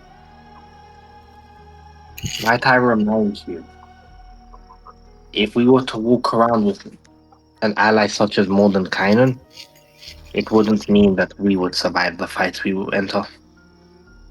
No, there's a very high chance of that. But from what you gentlemen told me before you met me, Elmina, when you first entered upon the realm, you encountered the dragon. And from when Yes, we when did we- try when to we- survive it. it was a close combat, moment. Elmina did almost not make it. You don't know this. He told us. You did share. Yeah.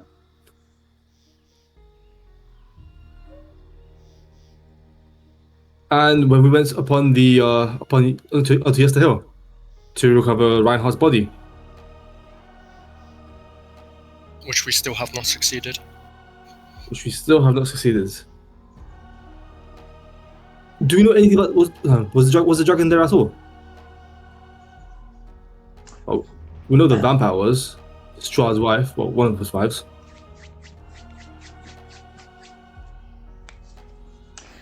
Elmona, you do not remember witnessing a dragon, but yes, Lycia, the second wife of Strahd, was there. No, no thanks.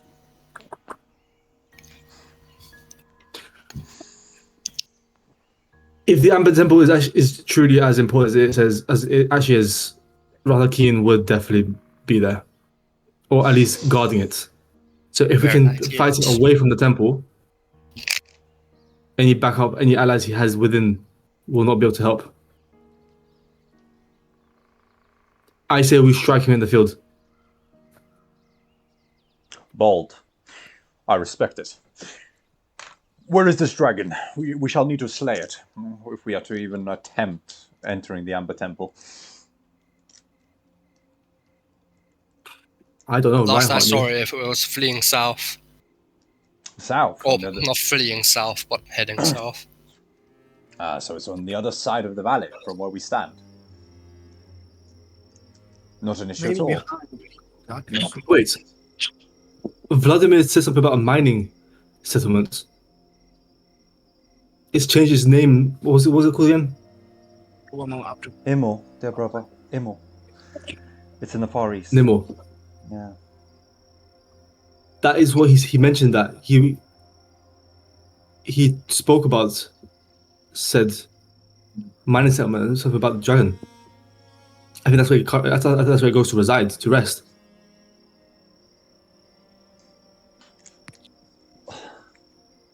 Oh, no, Wait, sorry. guys, quickly, one quick question. Was Yeah. was Otto the one with the who came into contact with the orb? Which orb? With the Which orb? There's 2 orbs. Which orb? In the fireplace. Yes. It was not Yeah. right. In fact, he spoke to me as well. Vallaki. Do you remember I told you about that?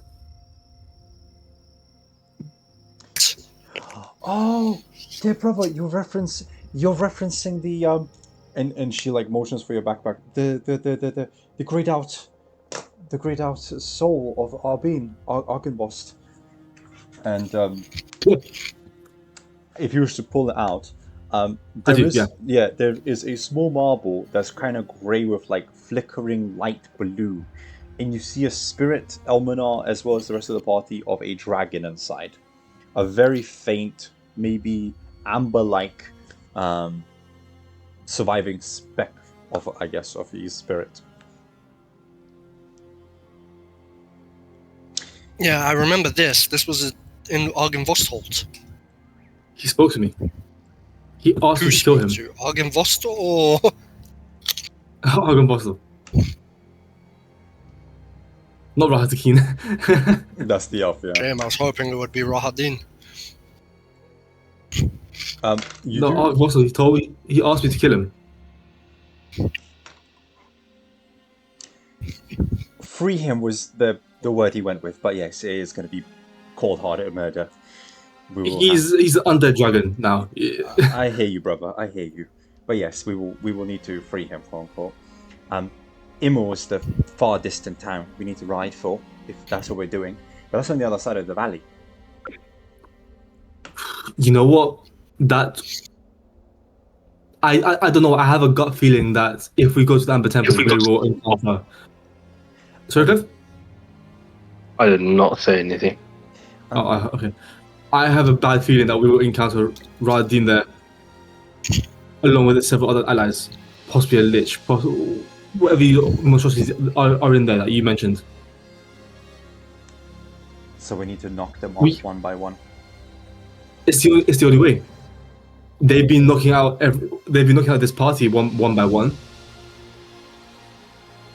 True enough. In that moment, Esmeralda kind of speaks up. John, Chico, did John Bellevue's not head to Immel as well?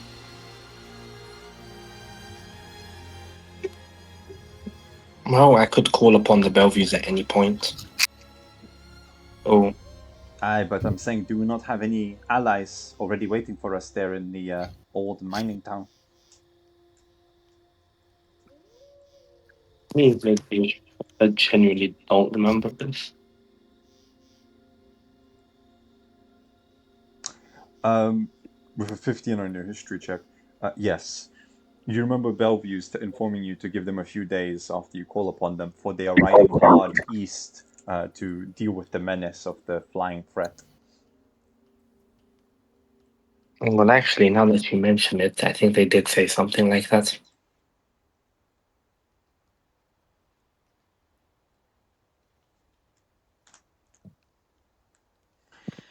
Goodness. Alright. That's good news, Chico. Okay, although acting on your information, we do have some allies in that old abandoned settlement. Do we remember anything else from that place? The Cult of the Fire, guys. The Cult of the Fire was there. Arena kind of speaks up just for a brief second. If you remember what Vladimir told us. Oh, the Cult of the Fire. Yeah, they probably worship the dragon, if I had to assume. The green fire. No, sorry. I wasn't taking notes.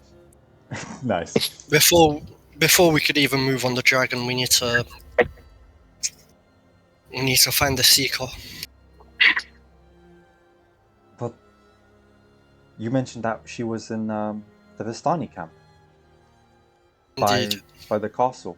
Are we really heading towards the castle?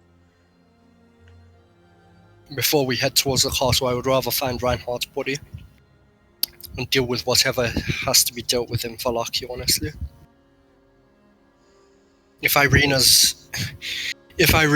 is truly important to whatever pact was made between Strahd and these Dark Lords, and no offense, whatever happened to her brother is clearly a threat to her.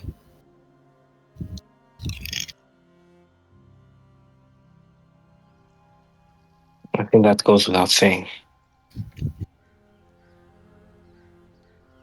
But one step at a time. It is about time we do get Reinhardt's body, if that's the case. He's been left there for quite a while.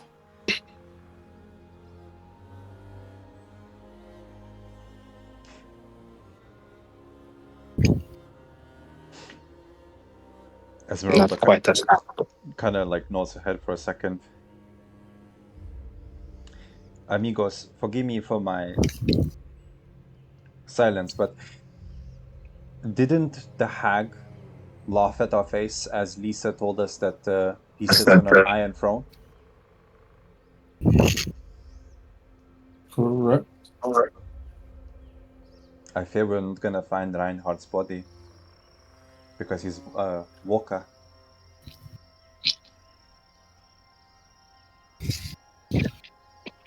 More than likely, yes. However, not to say that it's over or anything.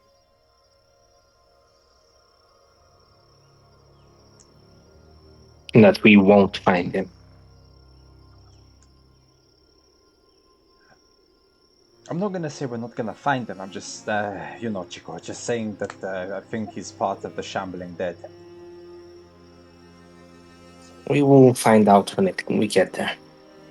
Indeed. Sort of thing. But before we make our way there, we should deal with this Isaac problem. It is better not to be surrounded by enemies. If we head to... map!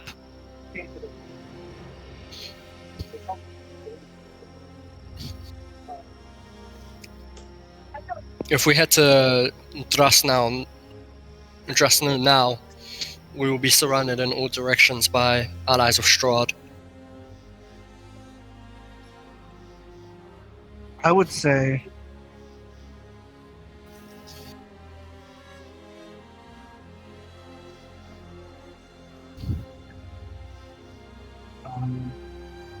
Not to mention, I would rather not have this Isaac fellow and his burning axe following us to Drasnau.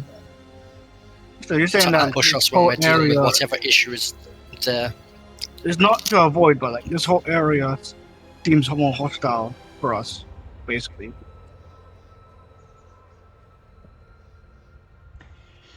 The closer to the cursed keep, the more dangerous it will become.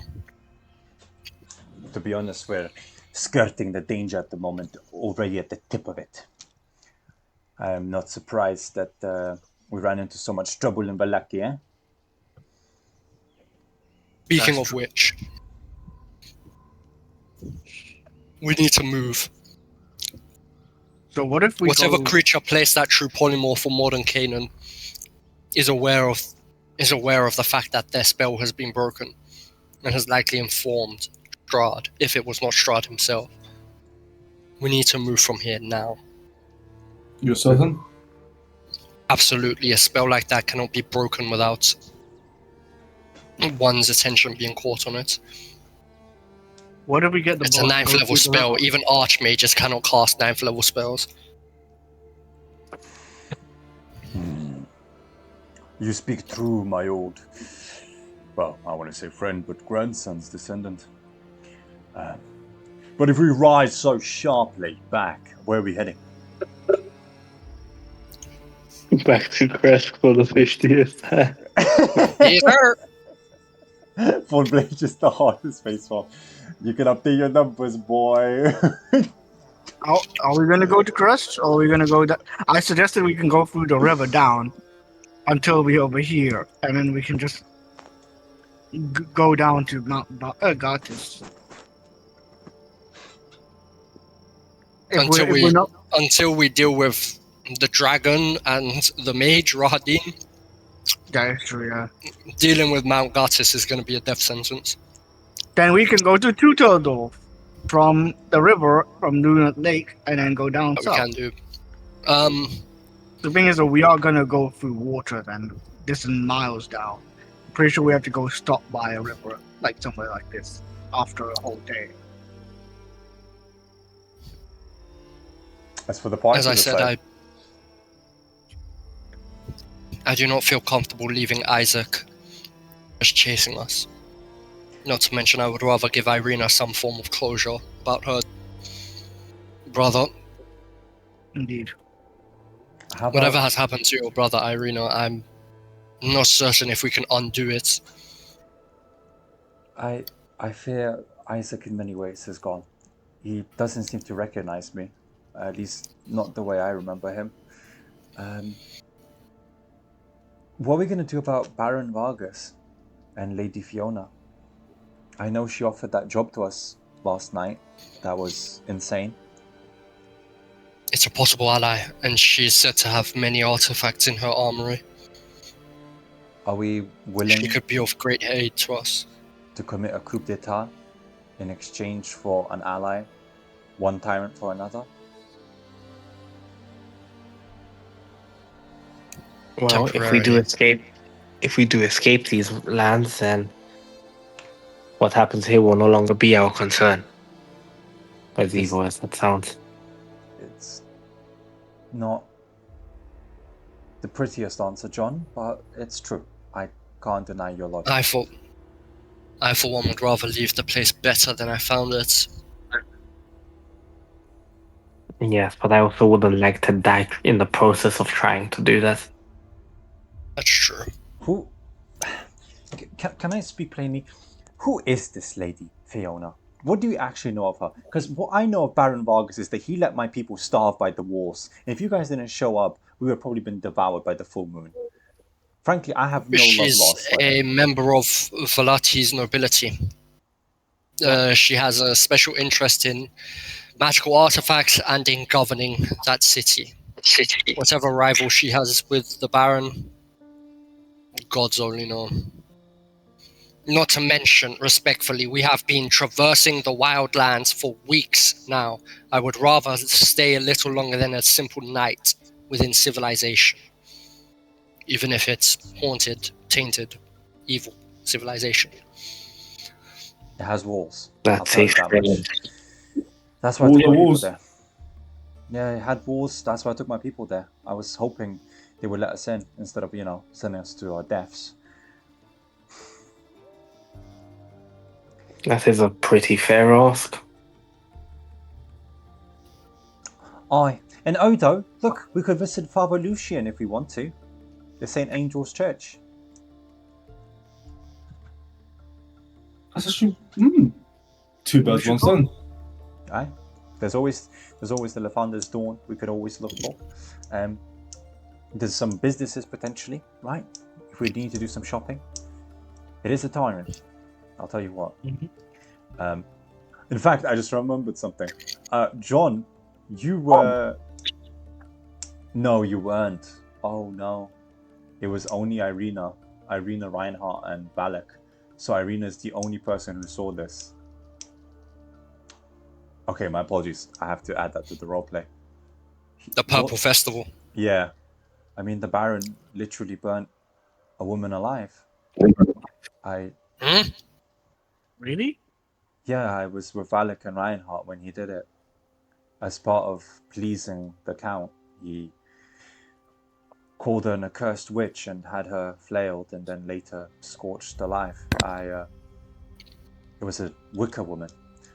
He constructed this gigantic Wicca statue, and in the heartland of it, it was an old woman, maybe in her 60s, 70s. From where we are, can we see Vallaki? Yeah, you can see, obviously it's like almost 2,000 feet away, but you can see the top hillsided lake constructed next to the lake, wooden stone palisade, and like the rising chimneys into the sky. The town itself, has a population of around 3,000 to 4,000. It was never as big as Edinburgh, but it is a very large town. Not to mention, there is another thing in Vallaki that we need to deal with. What? When Isaac entered the room, he immediately confronted what's-his-face. Irvin. The Martikovs. If Isaac begins to go after our allies, that's an even bigger problem. We'll be burning bridges as quickly as we build them. At the mention of the Martikovs, you do see Mordenkainen's eyes light up. The Martikovs? My sister's apologies. You allied yourselves with the Martikovs? We have allied ourselves with the Fanes. And as a result, indeed. the Martikovs have come along Indeed. with them. Do not be mistaken. I just wanted to know if you are aware of their old druidic natures. We are. We returned 2 of their gems. Oh, I excellent. also don't think. Head of the game. The last gem is inside the heart Dragon. of the dragon. You're already aware. Excellent. I'm so happy. This is good. I thought you were, empty, but you know your stuff. This is excellent. Well, we should visit the Martikovs when we get a chance. Though you mentioned the gems to return, but I notice a desperate lack of wine amongst you. Yeah, they've been running short recently. Short. Our cousins are returning the gems back to the Fanes as we speak as well. I'll let you know, Lord Martikov. Ah. So we are preparing for war then. Interesting. I mean, which gems are returned? May I ask, if I can inquire? The Weaver and the Huntress. And of course the Seeker in the Far East cannot be reached. It's by the old bone grinder, if you're interested. I found it. Wait. No, not the Huntress. We have the Seeker's gem, but not the The Huntress's gem, her affiliation with the undead or the dying would surely be in the heart of the dragon. Yes. So we have the Seeker's gem and the Weaver's gem, but not the Huntress's. But we are allied with the Huntress nevertheless. And the Martikovs, you mentioned they returned the gems. Yes, my family have set off eastward to return it to the old mill. I see. Then we will return the Huntress's gem all the same. In time, of course. Give us some time. Of course. Excellent. Can I cast Sending Of course you can. to the Seeker? You have 2 of... Yeah, I could... Yeah, okay, yeah.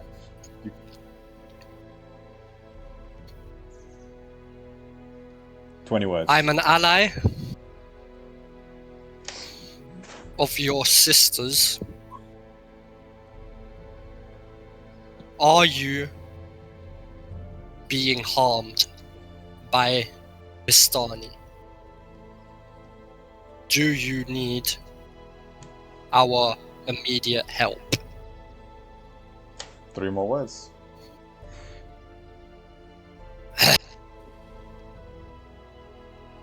We have... Fuck. We've... We have...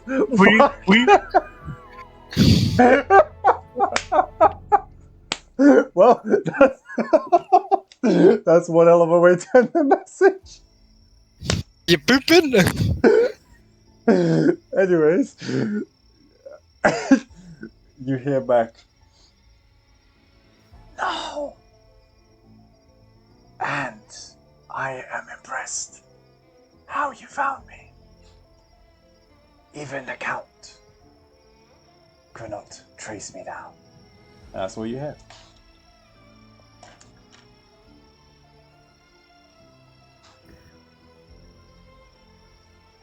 Did she sound in pain? Oh no, but she did sound like she's breathless and struggling to speak. You could assume that could be to do with age. That could do with the fact that she is camouflaging her nature. Traveling bastards. Nevertheless. Like I said, we should get out of here before some great evil that has felt the disturbance in their magic come here. Okay. Where would the party like to head? Obviously, you're going to head back to the rowboats, but next Back to destination. Vallaki right now, right?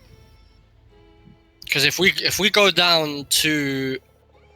If we go to Tuteldorf, Isaac is going to head to the wine. Kill everyone there. Or he's going to head to Crashed and kill everyone there instead. So we need to deal with Isaac. We need to nip that problem in the bud immediately. Unless someone else wants to do something else, like go after Reinhardt's body immediately. Well, I don't know. I'm going to hand it to the party. What would you gentlemen like to do? I have everything ready. There's not a single Vault location. system! There's I literally say we go back to Vallaki. Like, yeah, I was gonna think of going to Vallaki or go to the river anyway, so I think that's more perfect than ever. Because going to civilization, fine, why not? I get to relax, get a glass of water, and lay in a bed for another night.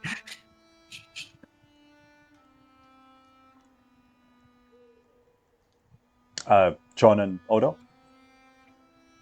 Yeah, I'm fine with. I literally, I'm fine with the Vallaki. Oh, okay. That's what the party decided. That's fine. Okay.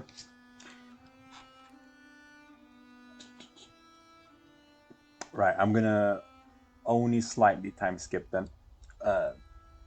Row, row, row your boat gently down the I was gonna the say, 'cause, lake. yeah, you're just traversing back through the territory you already traveled. So, rowing back to the outskirts of Vallaki, you land once more inside the great booming town. Its walls surround you here on the upper hillsides. The clay constructed, kind of masoned housing, kind of tightly packed as possible, almost like here in England, I guess, just to save on space where possible. In many ways, it's like a labyrinth, some of these streets, but returning all the same. Mordenkainen kind of hoods himself, casts a major illusion spell on himself to look like a younger version man of himself, long, luscious blonde hair, and loose ends. And as he kind of continues, you see his eyes glowing, and then he stops. We have just avoided serious trouble. Oh. I left one of my birds behind, and a man on a black horse and a pack of 12 hellhounds has ridden to find me. His features of... He's quite a handsome man, white-haired, fair, red-eyed, mind you. I don't recognize him, but he looked like Do a these traits a Hun?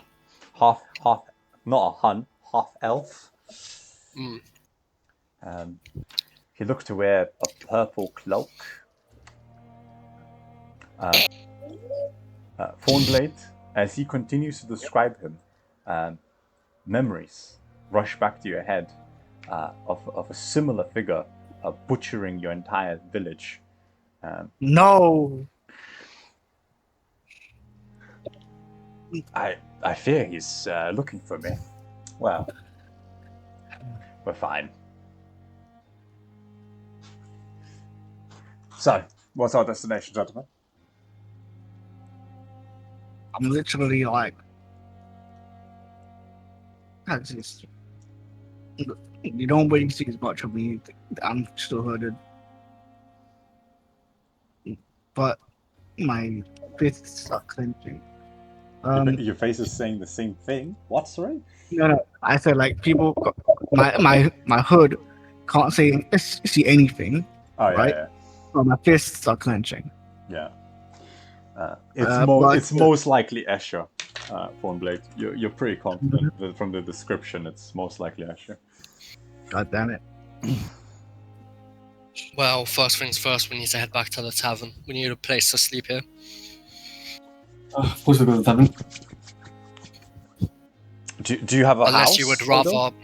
Uh, No, I'm wrong. Do you have a church we can just stay in? I do. Oh, of course, yes, the Lathander's Vulcan. He has a church, but we do not have a church. Of course. Criminal.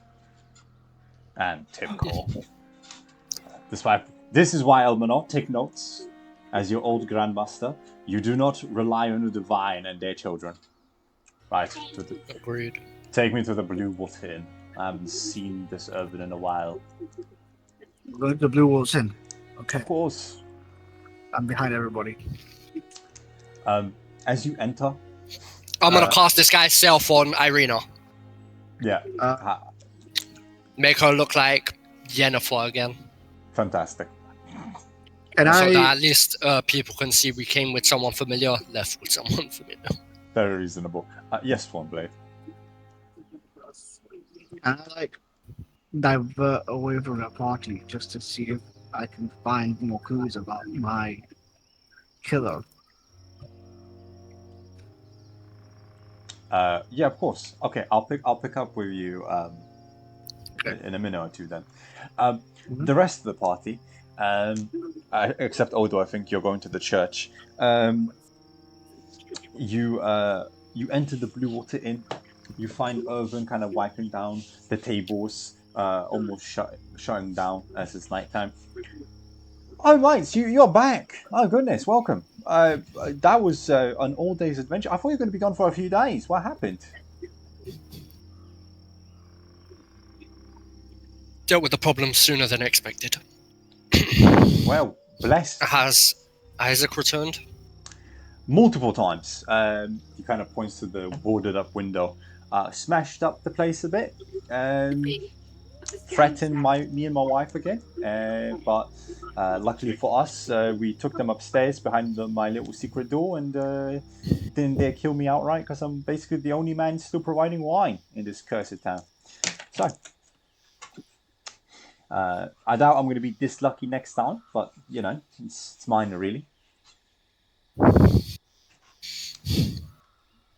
You're a terrible, terrible liar, dear brother. Look at you. And she motions to his foot. And for the rest of the party, you can see that he's limping.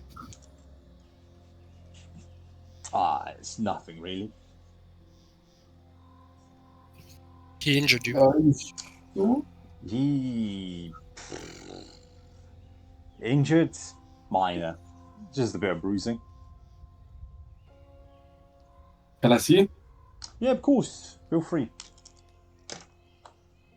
Yeah, sure. Let me look at it. Odo, as you come up to Irvin, slightly away from the party, and lift his legging just to look at his leg, he immediately tells you, it's minor.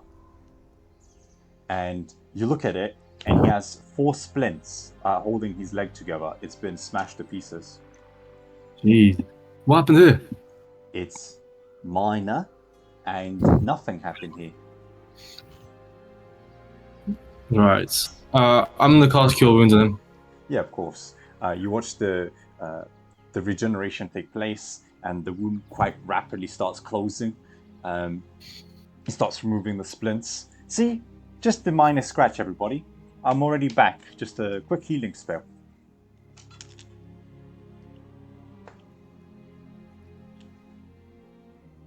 Come on.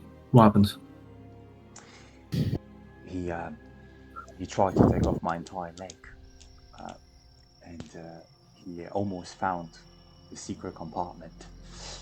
Truth be told, I believe next time he told me he's going to burn me and my family alive in this inn, and that's going to be tomorrow. So I'm not opening up, to be honest. We're going to pack our stuff and be heading back to Pups. Don't worry about it. We'll take care of it. You'll take care of it. I mean, Odo, are you sure you're about to face the enforcer. That's what family's for. Yes. You do the same for me, wouldn't you? I would. I don't know about that, but I would. Okay, well, let's put it this way. There's going to be an execution tomorrow. That's where you'll probably find Isaac burning another person alive. Who?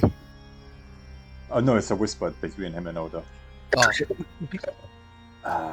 I don't know who's going to burn yet, but I've been told they found a heretic. Really? A heretic? Someone who's apparently rejected the church. It's just an excuse, really. They need to do an example out of somebody. I actually would like to talk to this heretic. Oh, you need to get into the prison if that's the case, mate. Well, that's the case. That's perfect for me then. A man of the faith. I should have. I must have. Of course. At least I hope you good fortune. Myself, like I said, I'm going to be packing my gear. If you're not dealt with Isaac by the midday tomorrow, I shall be departing. Here's the key to the inn. You can sleep here whenever. Good fortune. Don't worry. You still don't just leave just yet. Odo, I'm about to run out of wine. The battle's over. Where's the deliveries? I've been waiting for... Then why don't you sell another product? Like what? Wine is all we have here in Barovia.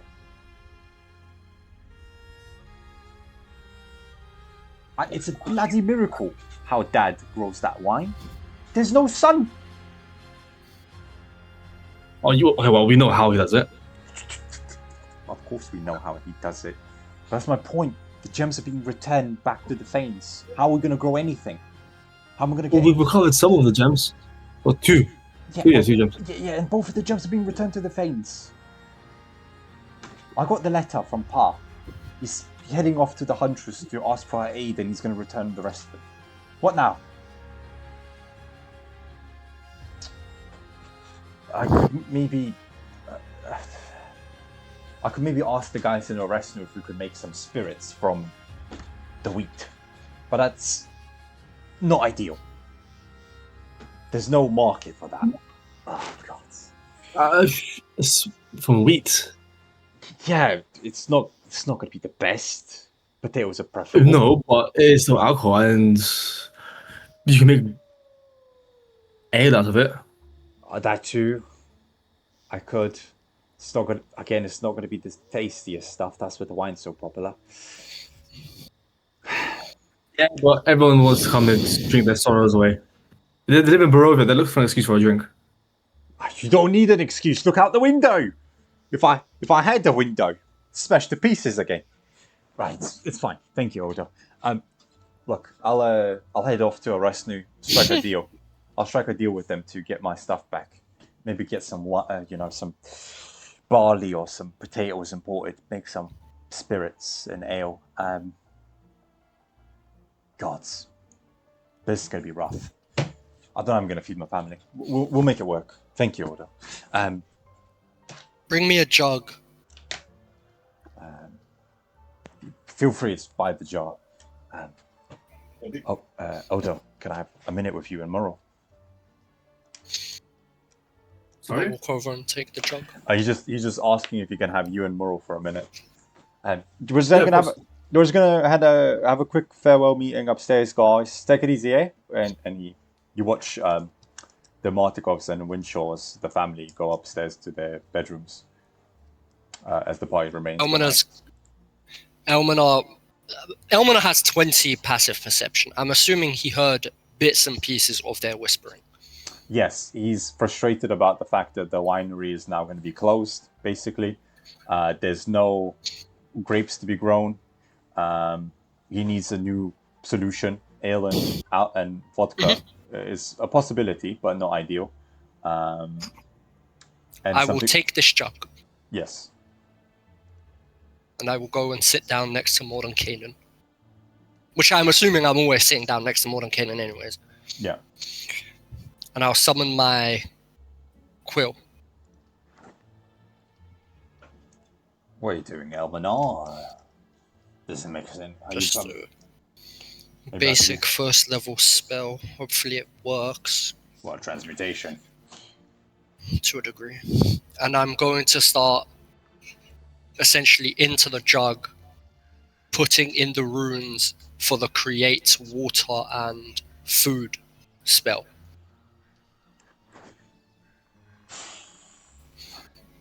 What you're planning to create an eternal pond of wine for them? It's the least I can do. It would keep the Barovians from, well, killing themselves. I mean, look at them, they're overworked to hell. Mm. Let me help you with that. And he also, with Mage Hand, kind of brings over another jug, starts creating, what were their I wines? started an alchemy jug, as it's called. Yeah. Yeah, just some wine, I assume, should be good. A gallon a day.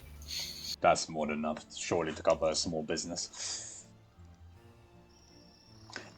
Whilst you two are runescaping, creating runes to create eternal wine, essentially, just to help out the winery as well as the Martikov family.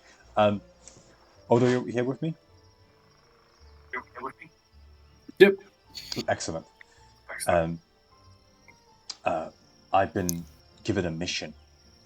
I shall be heading my dear cousin to the monastery of the White Sun. Why?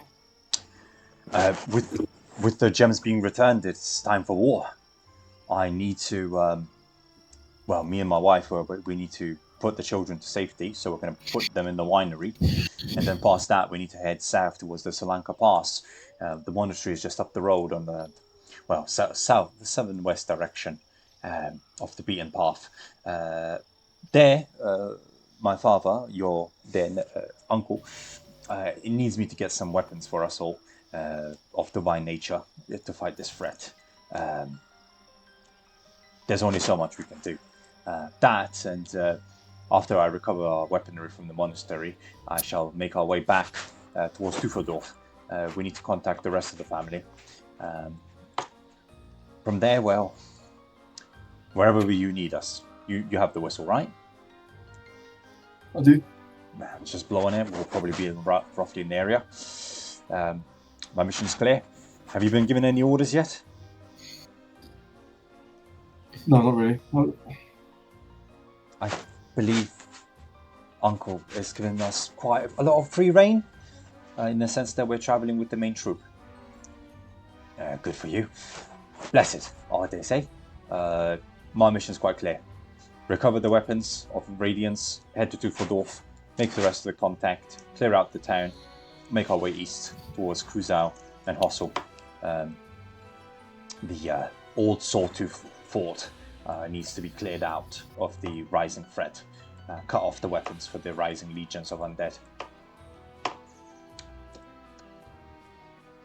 What's Stormblade gone? Well, thank you, Irvin. All the same, I appreciate it. Odo? Yes. Are we going to hit Isaac tomorrow? We'll talk to him. If Isaac wants trouble, then I will strike him down for going against the people of the Thunder. Should we check in with Father Lucian before we go to bed?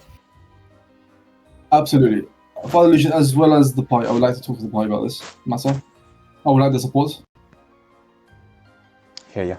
Right, Irvin, take it easy. Enjoy packing your bags. Don't rush too much, though. We will be back soon. And they proceed to head down the stairs. Returning to the rest of the party, Thornblade is missing, but you see them coming down the stairs, Irvin, Odo, and As the moment I see Odo's foot coming down from the stairs, I'm going to cast a message to him, the cantrip, and just say, don't forget to ask your cousin about any information on Lady Fiona. I do not wish to replace one tyrant with another. That's true. To Odo.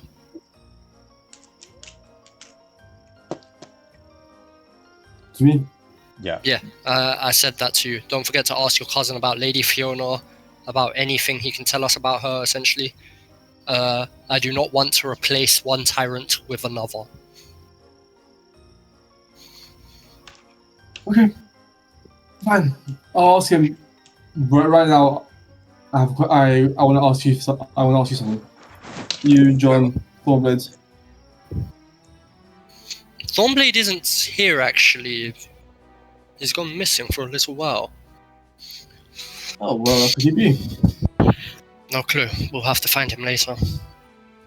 We can still answer it though. If it's within our capability to, yes. My cousin has a bit of trouble, as you heard, regarding the leg injury. Isaac, the Inquisitor, has tried to physically harm my cousin. I see. Just a scratch wound, really. Nothing to stress about. I'm gonna look at him like, just. Yeah, he starts to elbow you back. Nothing really. Minor. Don't stress about it.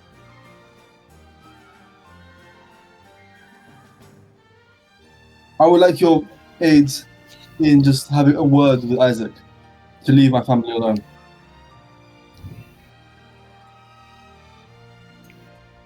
Oh, we can't simply have a word. That's not. I believe we intended on finding Isaac as is. I'm sure it will. We did, yeah, Fine. but this is another matter because now, obviously, we had our initial goals, but now we have to bring my family into this as well. Agreed. And if it, hopefully, let's try avoid things getting too hairy.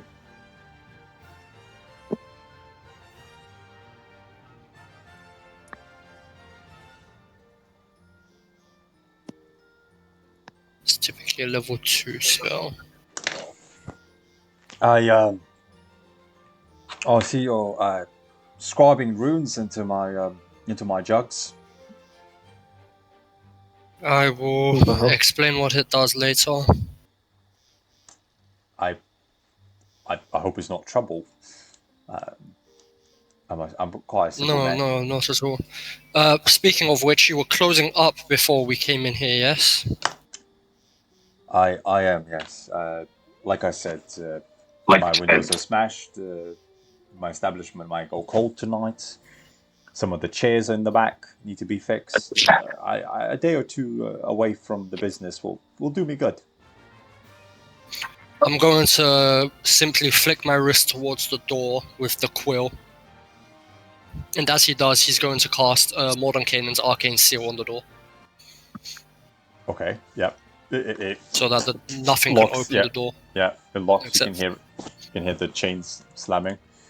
Okay. You're not about to kill me, are you? No, it's just to make sure no one else does.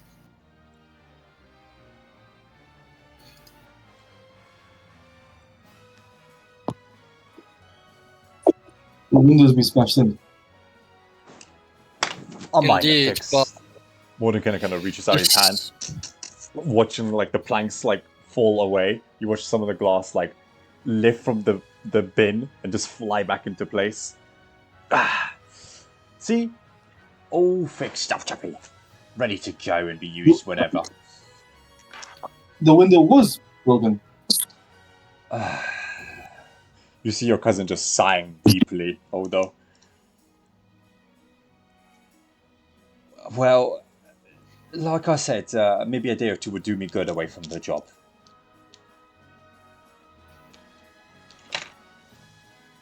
Perhaps it would.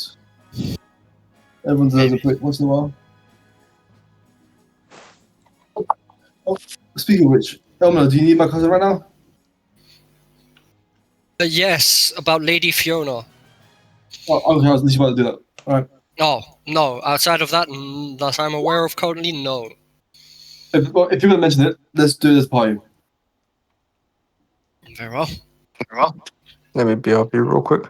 What do you need Because to know? Elmanai is still concentrating on the jug and just drawing the runes on it.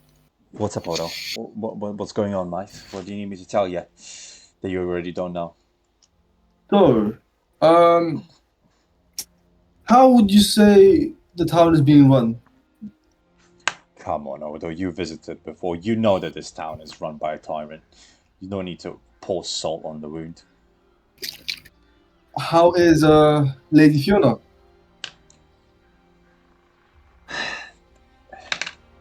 I have suspicions about Lady Fiona. Serious suspicions. I mean, look. Vargas clearly hates the Count, but his methods are insane. A constant utopia of joy and celebration to lift up the spirits, and if you lack the desired outcome, you beat us into submission. That's not celebration, that's despotism. Now, Lady Fiona, and the reason why I'm a bit suspicious of her, right, she has a little book club, okay. She wants magical artifacts because she's apparently a collector, alright. She has untold wealth that I do not know where she's dug up from. Alrighty. Why the power play? For a woman in her late 60s. Simple. She's bored. Bored. She'll probably be a baroness for no longer than 5 years, give or take. Well, maybe she believes she can do good to the town, to Berez. Maybe she's just bored. Maybe she just wants power. Look, Odo, I don't have anything concrete, okay? I don't have anything concrete. But the fact that she's always in the shadows makes me a bit concerned. You know how these noble families move. Vargas is an open despot. She might be far worse. She's just trying to put on a nice little, granny facade. There's just something about her. I don't have anything concrete. I don't trust her, okay? It's my gut feeling. Yeah. That is a very fair feeling. Very, very fair. I mean, we don't really have another family that could take over with claim. That's the problem. But there's just something. I'm telling you, dear cousin, there's just something. I dare not. I have a question. How wealthy do you think we are as a family? Probably one of the richest families in the valley. We have a monopoly, or had a monopoly on the vineyard. So why don't we run? Why don't you take over? Okay, I'm not against running the whole of Vallaki, yeah? Let me tell you something. That is a power play and a half, Odo.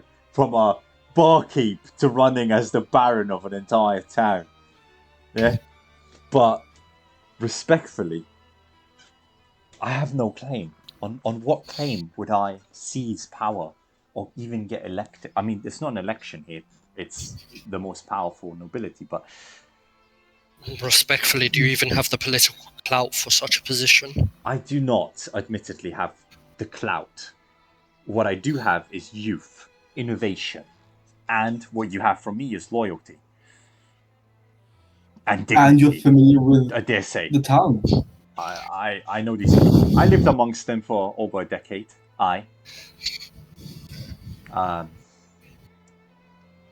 For one, I would end these stupid celebrations on a weekly. I would get rid of Isaac. He needs to be made redundant. I don't mean killed, just redundant. Something's wrong with that man. I need to reform the militia somehow, and for that I need trusted men and women. So if you have any contenders you could recommend me, I would gladly put them in my council. That's another thing. We need to have a bit more of a council instead of a one-man, one-woman ruled system. This is a bit bureaucratic and ridiculous. Agreed. So... I will also say this much. If you put me in charge, Elminor, I might lack the clout, but our family, the Martikovs, we do, admittedly, have connections all around the valley. At least in the south and west of the valley.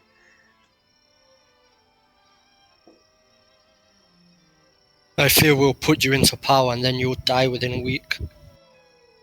If this Lady Fiona is as scary as you're saying. Then let's... What exactly Yeah, have you heard about her?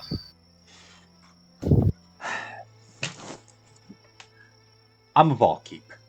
You know this. I hear a lot of gossip, yeah? There is some things that don't line up. She runs a book club, and yet some people, vagabonds, vanish off the street. Where do they go? You fear she's a vampire? I don't know if she's a vampire, but I do know that her book club sometimes runs past the reasonable hours, into the late night.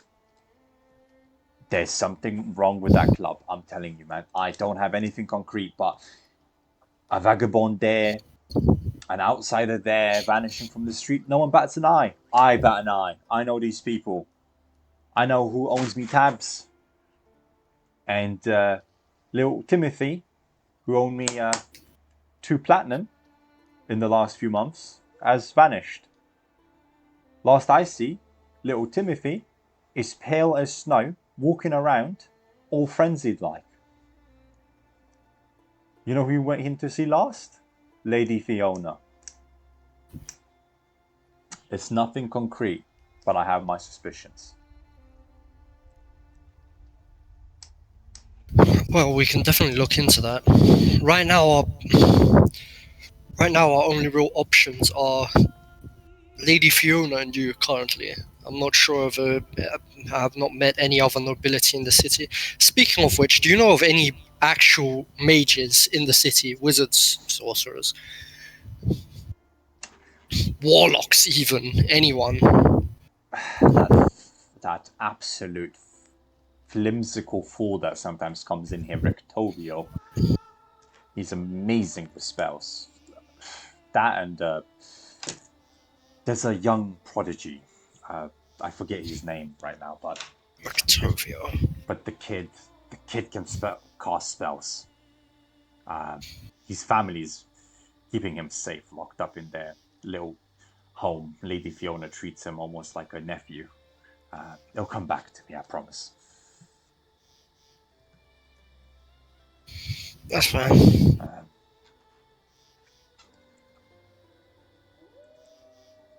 Very well.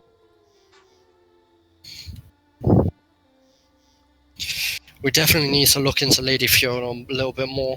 I do agree that currently, from what we know of her, we cannot trust her at all.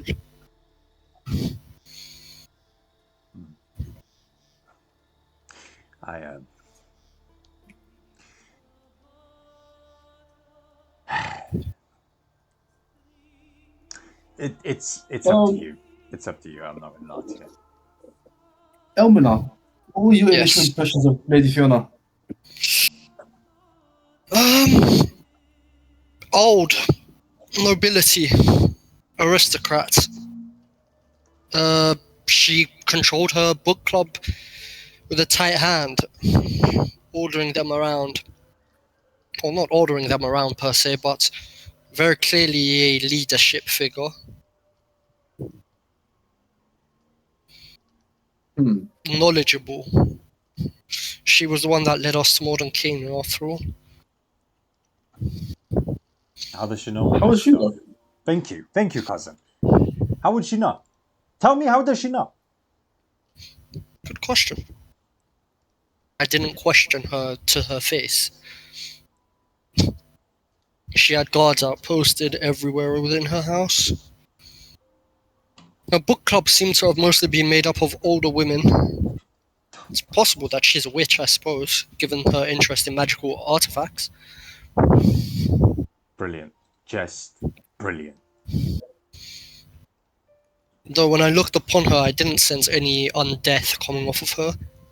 Any necromancy or sort, so I doubt that she's some form of undead.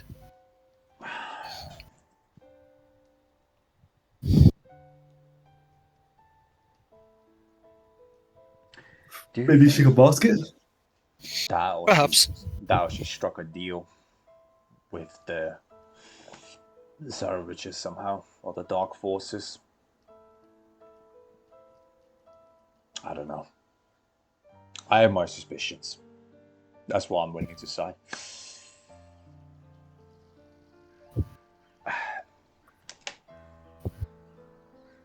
Man.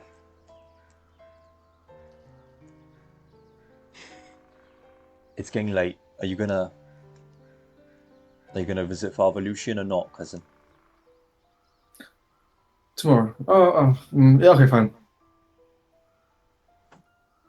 Goodness. I'm gonna go pack up my stuff. And Irvin does. He heads off. Is anyone else gonna accompany Odo to St. Andrew's Church outside of Morrell? I apologize for the lateness. It's okay. No? Okay.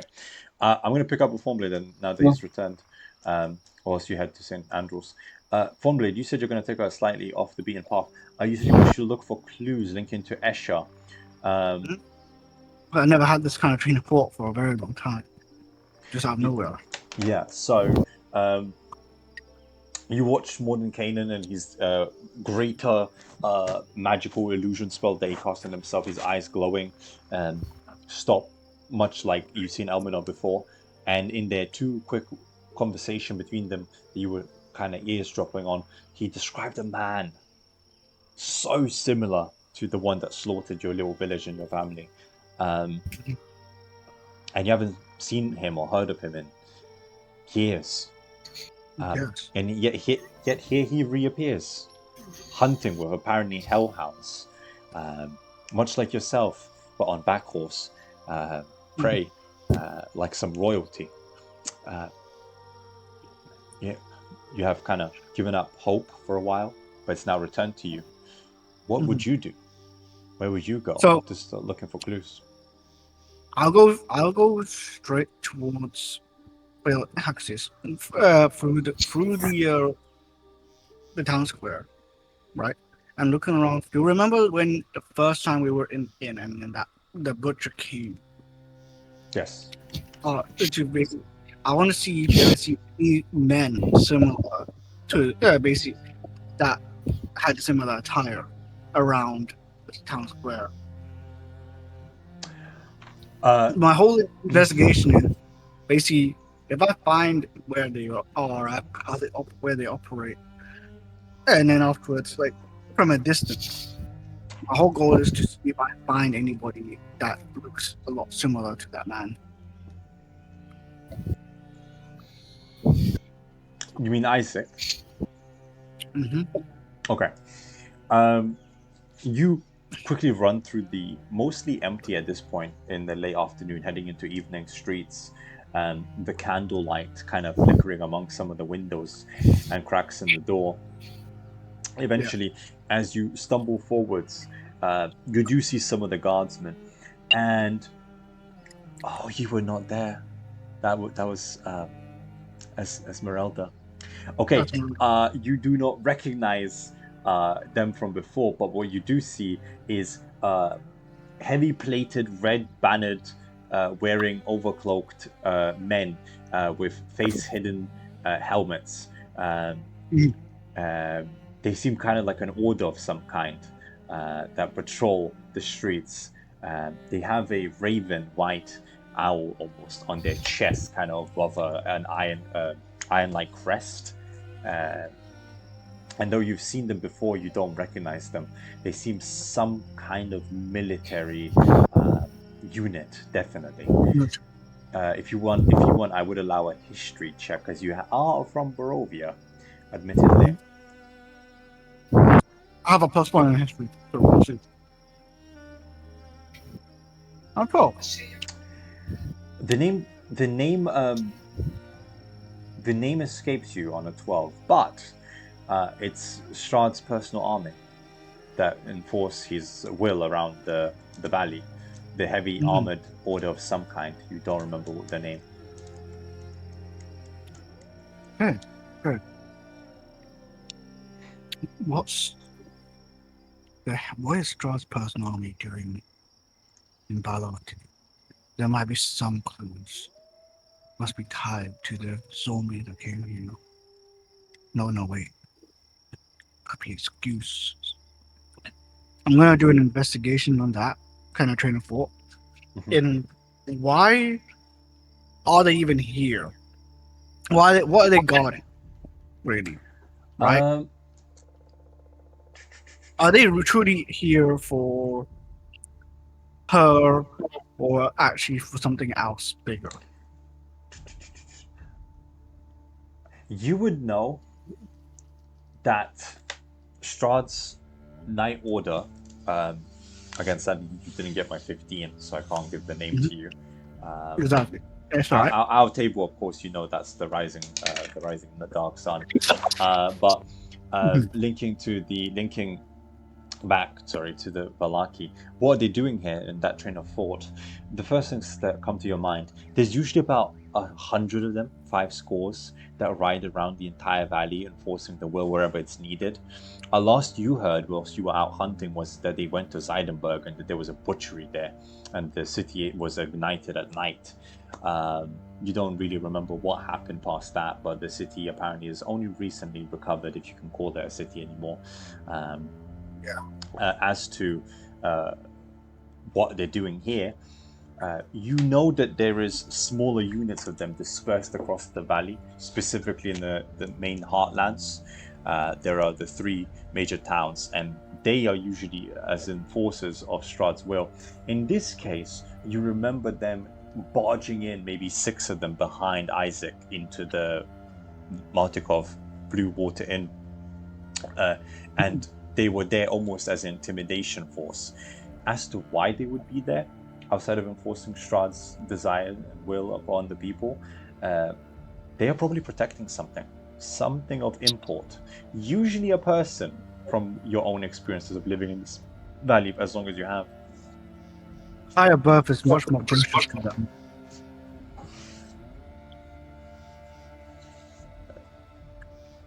Always has been.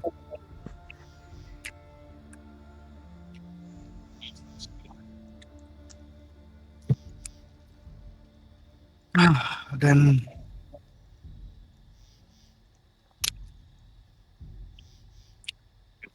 I'm gonna have to pry a lot more. To basically snoop more, I have to pry closer. I have to go closer to them. But I need to find an approach. There's not much people around, so there's no point going. You know, I'm already gonna be suspicious as I am right now. I'm walking around in the dark.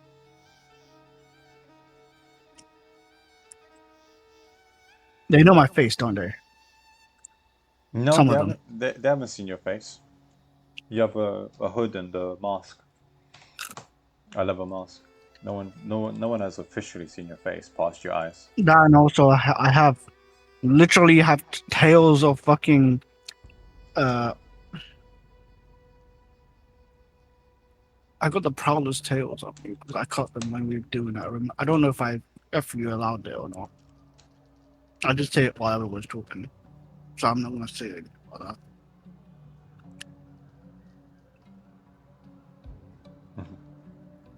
that. But what would you like to do?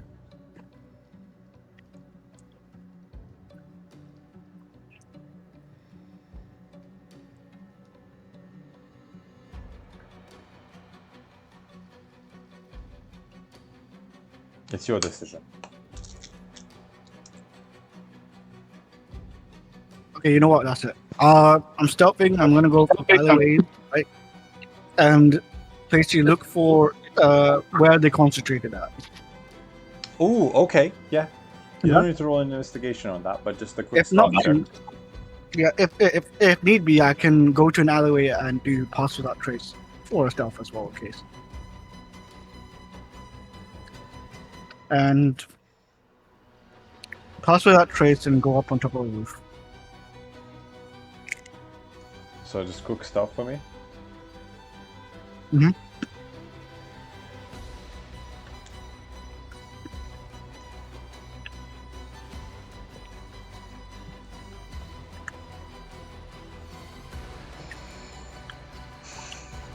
That's 32 basically. Okay. Well, that's way above my passive perception, so you're fine. You jump off on the roof on one of the back streets. Cast Pass Without Trace to create essentially add to the thick mist and fog of the great chimneys that are above here anyway. And running around them, you do start paying attention because of your high passive perception. As you're really like allowing time to pass, and I'm going to turn that down, that is so obnoxiously loud.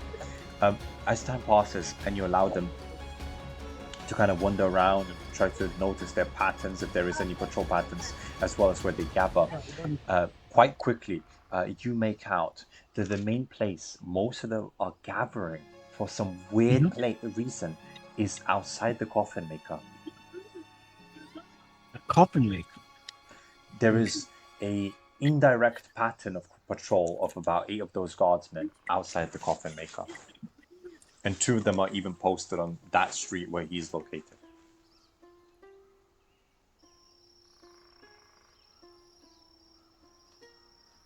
I'm gonna write down a note.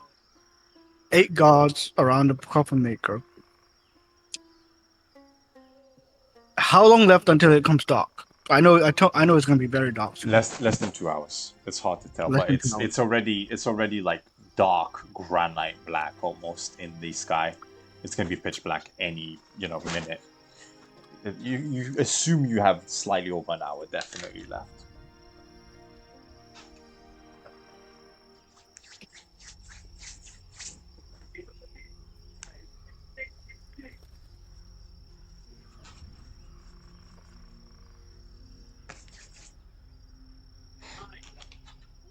I go down an alleyway, and do I see any rodents around? Yes, that because you're high passive perception. God damn, it's crazy. Yes, you see 2 rats inside but one of the sacks of rotten food devouring it.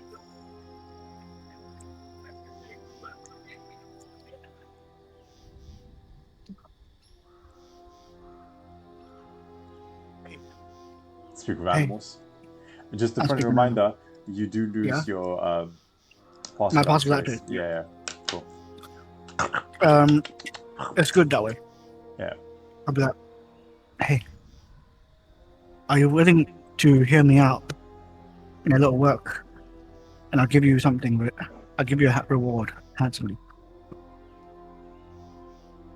Look at this, Scrooge. Talking to me about... I take out 2 rations. Oh, 2 whole meals! That'll last me a month. What the hell is this? Smells I need you to do very simple. Oh, smells like stale bread. I love it. Right, go on. There's cucumbers too. Oh, Fresh. Fresh cucumber, stale bread. What else? And this block of cheese. Oh, okay. What do you want, mister? Just tell me and I'll get it done. It's a very simple. Okay, I'm a very charitable man. I want you to go into that, and I point towards where the building is, right? Okay. Just look around a bit and come back. But before you do go so, I'm going to have a magic spell that allows me to see what you see in there. I want to see what these men are hiding. What the hell is magic? Oh, let's just say it's like, in your kind of sense, something out of the ordinary. Like as if it's like you talking to me. Yeah, exactly. Like me talking to you. I know, but it's very bizarre.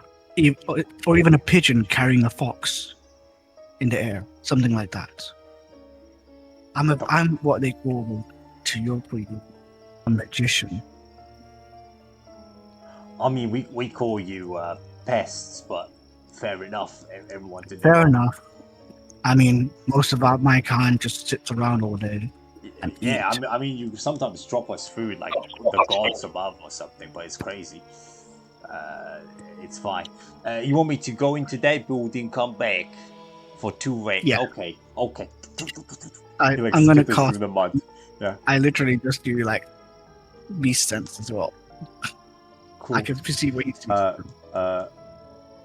You watch him like skitter across the floor.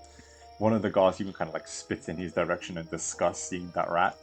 But as he makes his way inside through the gap in the door, he looks around, and inside he finds a sweaty, paranoid, overworked man just making another coffin, kind of just hammering away, breathing deeply. Next hammer. And as he finishes off one of the coffins, he slides it off, starts preparing a second one, pulls out some planks, sees a rat. Get out of here! Get out of my store! He hits like a block of wood in the rat's direction that starts to run away. Oh, disgusting thing! And he like stops hammering to try to chase out the rat with a broom.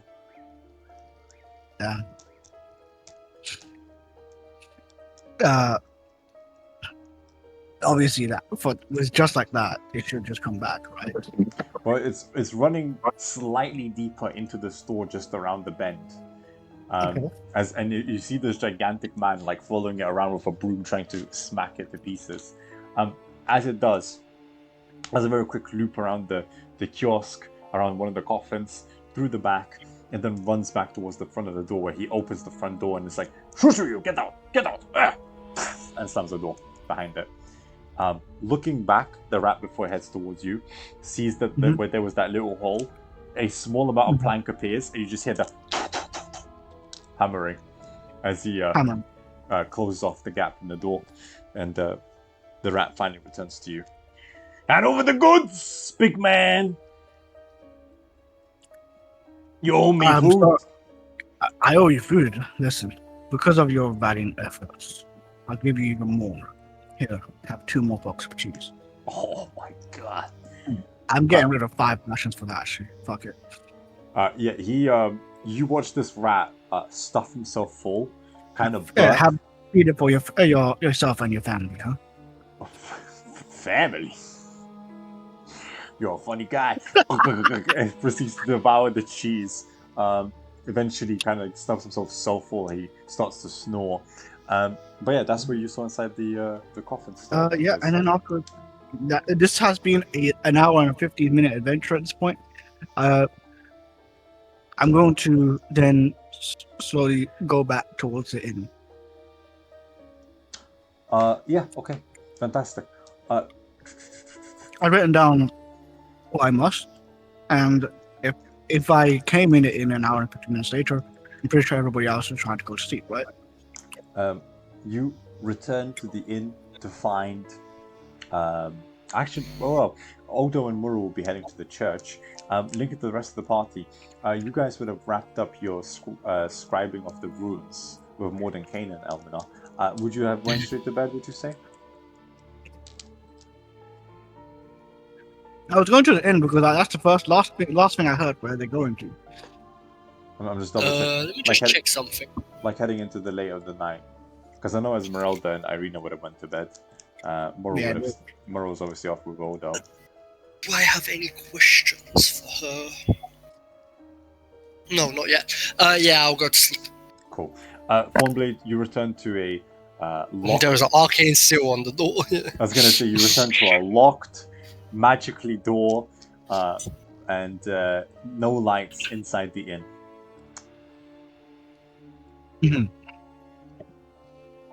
Just a cat.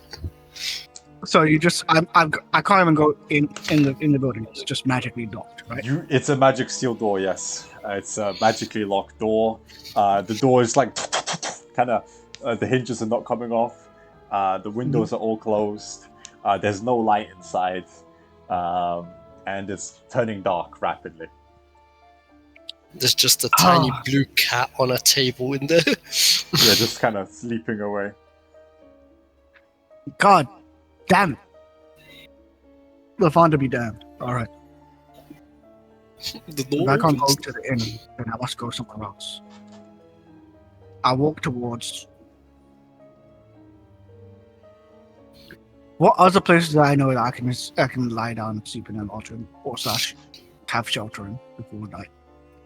Before night, there's the church and the barracks. But the barracks might not welcome you because you're not a Vallakian. I'm not a Vallaki, but I am a hunter. But they won't care either to say that I'm not kin to them. So instead, the only choice I would go is go to the church as fast as possible. Amazing. Okay, cool. Odo, if you're here with us, No, of course not. you approach with the turning of the night, the church. It's high Lathander temple, kind of welcoming, the dawn sign at the front of the tower. The graveyard well kept and it seems to be taken care of, much like similar to that of St. Markovia's church you remember when you visited in Kresk. Yeah. Entering the church itself, you find the candles all lit and the place itself overall well taken care of, though empty of course at this hour. At the podium, you find a balding man, old, maybe in his 60s, preparing what seems to be some kind of ritual. He's pouring golden, what looks to be a thick, viscous liquid into a cup, and preparing what seems to be a candle on the side before turning to face you. Forgive me, Father, for coming in here. Excuse you, sir, you're not there yet. Oh shit, sorry. Why did you turn around to talk to me? He turns around to face you, Odo, and I forgot it's Odo, not me. and Murrell. The Windshaws, it's been quite a few years. Welcome back. How are you doing? And in that moment, Thornblade through the back of the door also runs in as night is almost upon you. And the random stranger, welcome likewise to the Church of the Dawn, Father. I'll be like, forgive me, Father. I came here so abruptly. There's no other places I can stay and take shelter for tonight. It's it's fine. How? Okay, that's strange. And also, hey, Mario and Odo. I see that you're over here too. But you know we just stay at the inn. They locked it. I don't know why, but I saw something blue glowing inside there. But even lights. Of course, yeah, right. What? What do you know? Wait, how am I gonna get back in?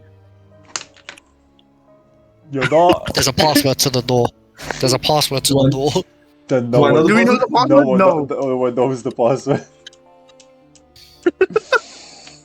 Elminor has successfully locked out half his party. Can just say the password's fizzle sticks aside now. I don't know. We don't know that.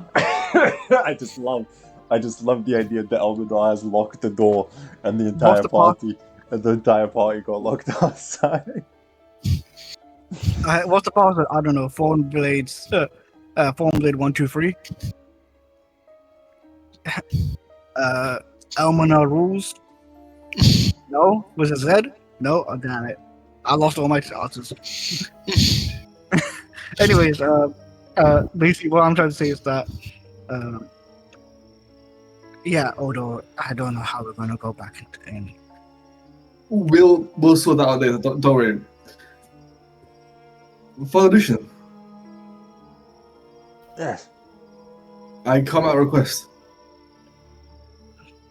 Feel free, my child. What brings you here? Well, first of all, I just want to say hi to you. It's been ages. Indeed. Well, not ages, but you know. At least a year or two, definitely. How was the journey? Rough. Sincerely, rough. sincerely sympathize, my dear child. I sincerely sympathize. Would you like some herbal tea? I will love some herbal tea. Here you are. And he pours you that thick, viscous drink. Anything, the young Murrow you would appreciate? I would take a drink as well, please, Father. Of course. Pours a second one. And you, young ranger who almost broke my door. By La Fonda, I can fix it. I have carpentry skills. Need not stress. I said almost broke the door. Almost. I know. I'm just trying to be very You, respectful. you could reinforce it tomorrow if you desire. Would you like some tea? I'm not quite parched, but for a while, maybe. If that's I what would you wish. take a glass and I'll drink it later on. That needs be. He does. He pours everyone a cup of tea. It's So- just that I'm not parched because I drank that piss river water. In the Sorry. coming at this hour, Odo, I assume you shall be staying the night. Depends. I'm curious about one thing though. What's this about execution tomorrow? Regarding a captured heretic. It's Constantinus. He is to be killed. He needs to be. I did not choose his execution. You know me, I am a forgiving man. But he refuses to forswear the Temple of Ezra, so the temple is about to be shut down and Toret is to be murdered by Isaac. It's a disaster. Is there any way I can talk to Constantinus? He is in the barracks prison. On the morrow, if you get there, or in the early shine, yes, absolutely. But he is to be executed by midday. I believe Rahadin himself is coming to make sure the deed is done. Rapid. Yes, the right-hand man of the Count. He is to bring the final words in edict. Really? You swear this by the thunder? From what I've been informed by Isaac, yes, I dare swear on that. If Isaac is mistaken, then Lafanda, forgive me. By the light of the thunder, this is bad, but also good at the same time. I will say this though, Odo, are you thinking that as if this person that's going to be executed tomorrow, somewhat innocent? I wanna get to know. I wanna see first. I wanna know what's going on. Be it being nosy or something just doesn't add up. Hey, it doesn't matter about being a bit nosy. I was a bit nosy a few hours ago and found out a lot of secrets, and I'm here now. But I'll say this though, my friend. Even if the person is innocent, a lot of people are there willingly to see the execution go forth. They're there to see an execution. They don't care whose execution. They just want to see an execution. And if somebody else takes in the execution, somebody that is really, really guilty and not innocent, then yes. But we don't have much time. This information is dire. We need to rush back to the tavern right now. I'm looking. We only have a few minutes before it goes dark. Now, the faster we get there, the sooner we get to the better. Father Lucian, thank you so much for the hospitality and for the information. May the Dawn Father be with you. If I may just slightly impede you, my child, just slightly. I will need your assistance. For we have been robbed, but this is not here now. Please, back to the tavern if that's what you desire. As soon as this is done, I promise you I will be right back with you. Thank you. Travel safely. And he casts a light on you as a cantrip. Okay. Cool. I will now just full leg it to the tavern. Yeah, of course. You with your sister and Thornblade, you're in full dash. You sprint back to the Blue Water Inn, and much like Thornblade, you find a blue sigil glowing on the door, pulsating. Oh shit. Can I try to open the door?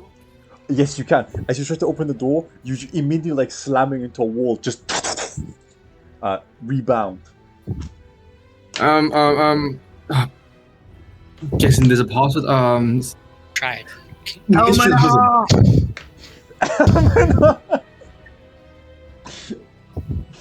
I love Mistra.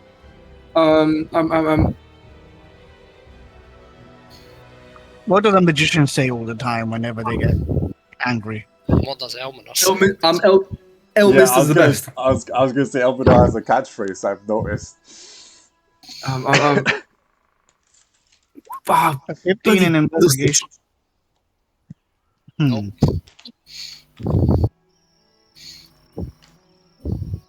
Fiddlesticks. No. If it's nothing to do with Mistra or Elmistar, It is something to do with Mistra, that's what I'll say. where in the Fiddlesticks should it be?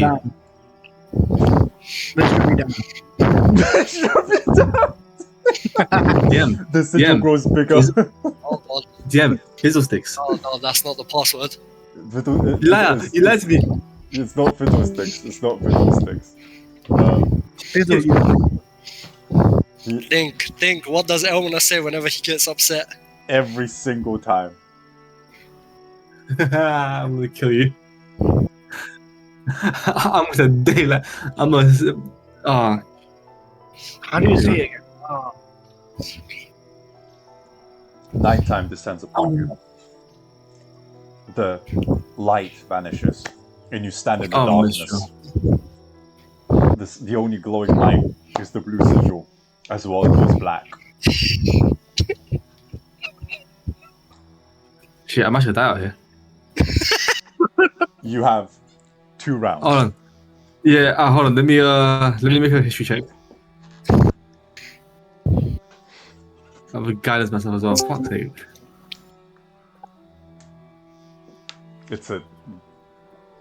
I can't see it. Yeah, done it. I can't see either. It just says investigation 15. There we go. 17. 17, there you go. 17. Okay, there we go. And I'm gonna use the guidance as well. Alright, 18.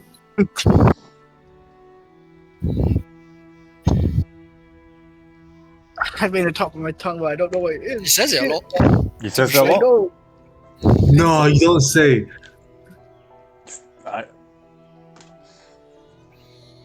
It's a piece of clothing.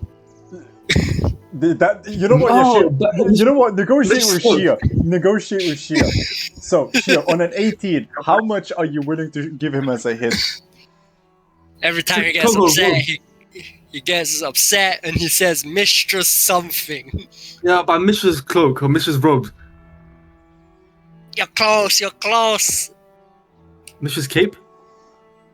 You're close, but you're thinking on the back. Oh. Mistress. Red eyes start to appear on the surrounding area around you. 1 round left. Mistress crown. No. If you rolled above a 20, I would have told you outright what it was. Alright, I'm casting daylight on myself. Yeah, so you cast daylight, which I think lasts for a minute, right? So you extended it to 11 rounds. For me, I don't. For me, I'm invisible. For him, he's not. Snowblade also not trying to make any history checks. No, literally, I'm literally like 10 feet away from my buddy Odo, right? And I am literally. You can't even see me. I'm fucking disappearing. Yeah. Honestly, but like I'm still thinking. Oh, you'll find it. Okay, so for the next hour, they will not attack you.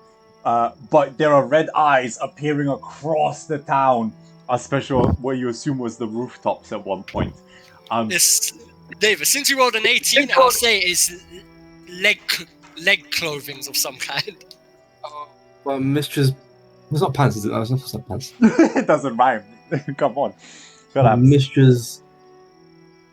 Leg clothing. My mistress boots. Nope. What do you say, bro? I don't pay. What do you say? Don't pay any attention, lad. Oh, my mom like, oh, how much was this? Why would you remember a simple He thing like doesn't this? say that much. It's a though. I know that. catchphrase. He says it all the time. My mistress shoes, my mistress. Mr. Kyoto. I don't know.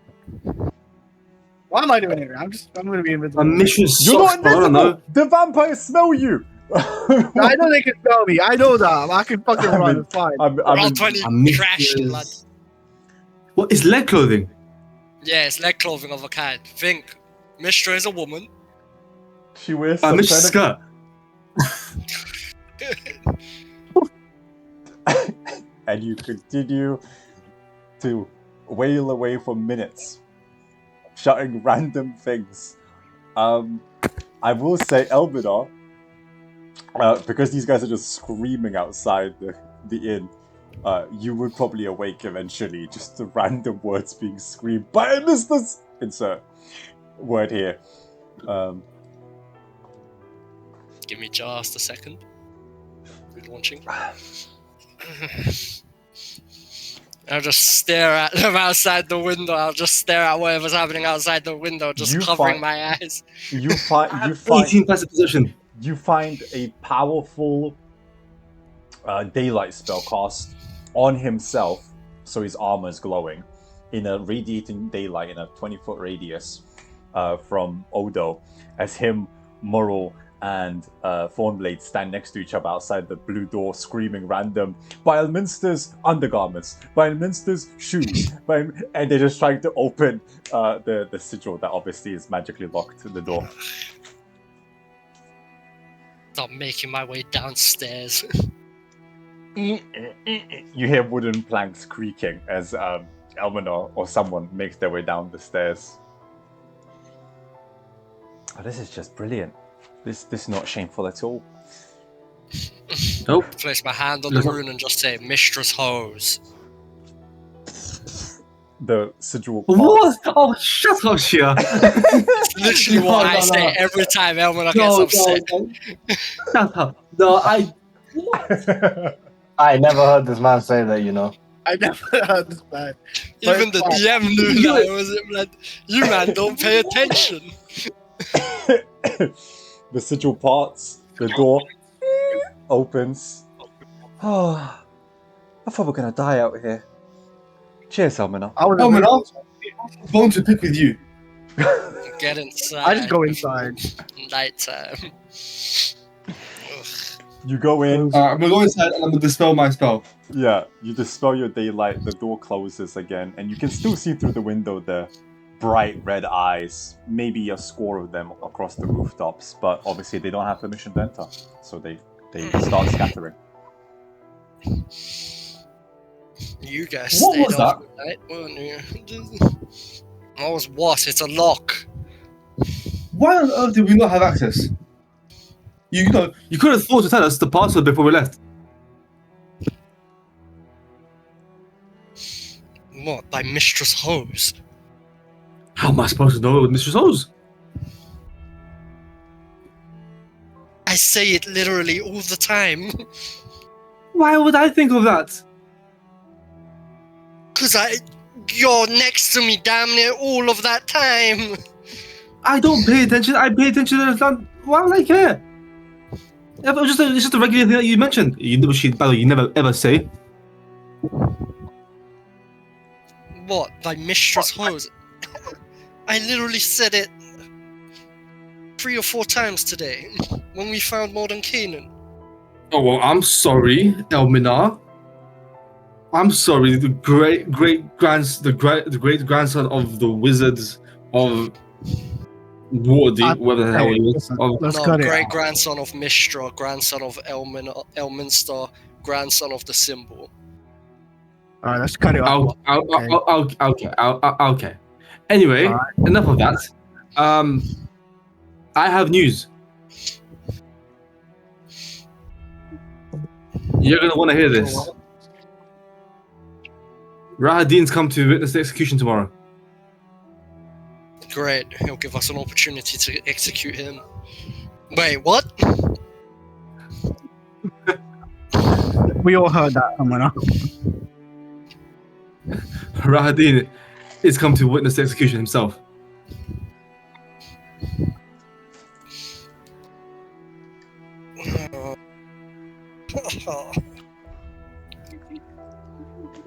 Oh, I guess that makes our search a lot quicker. Okay.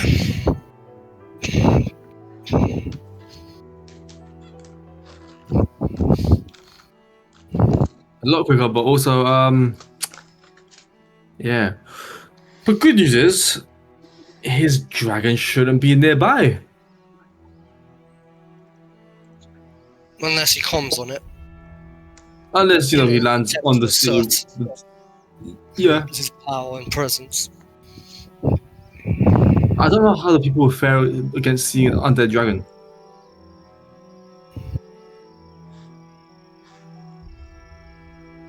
They won't. They'll die. Just don't think- curious. I've only Rahadin, seen. Yeah, continue. gone. I was gonna say, like, for me, a native to Barovia, I've only seen the dragon once in my life, and that was when I found you all. Like, as if the trouble only comes whenever you're around.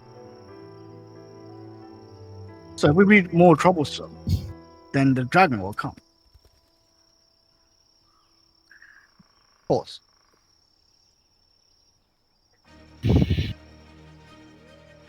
We'll see what happens, I suppose, but we can't exactly leave.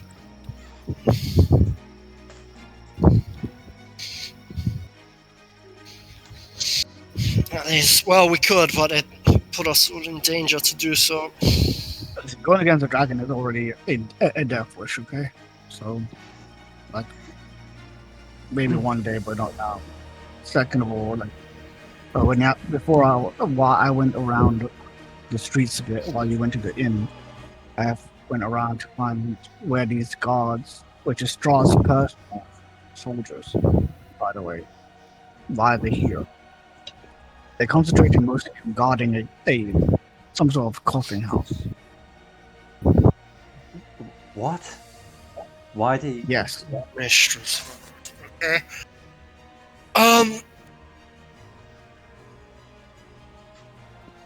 Well, unfortunately, I'm mostly burnt out of most powerful spells. It is fine. I You should could go rest sleep. for an hour, recover most of it. No, try get a full night's sleep. You're gonna need your entire spell list. Right. Great. Fucking execution. Adin. Fucking. Ah, fuck. Father Lucian specifically said that he's here to read his last rites. Whose last rites? The Constantinus was his surname, I believe. That's going to get executed.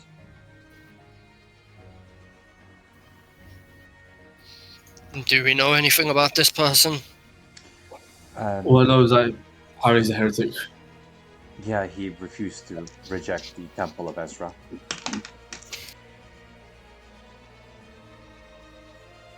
Great.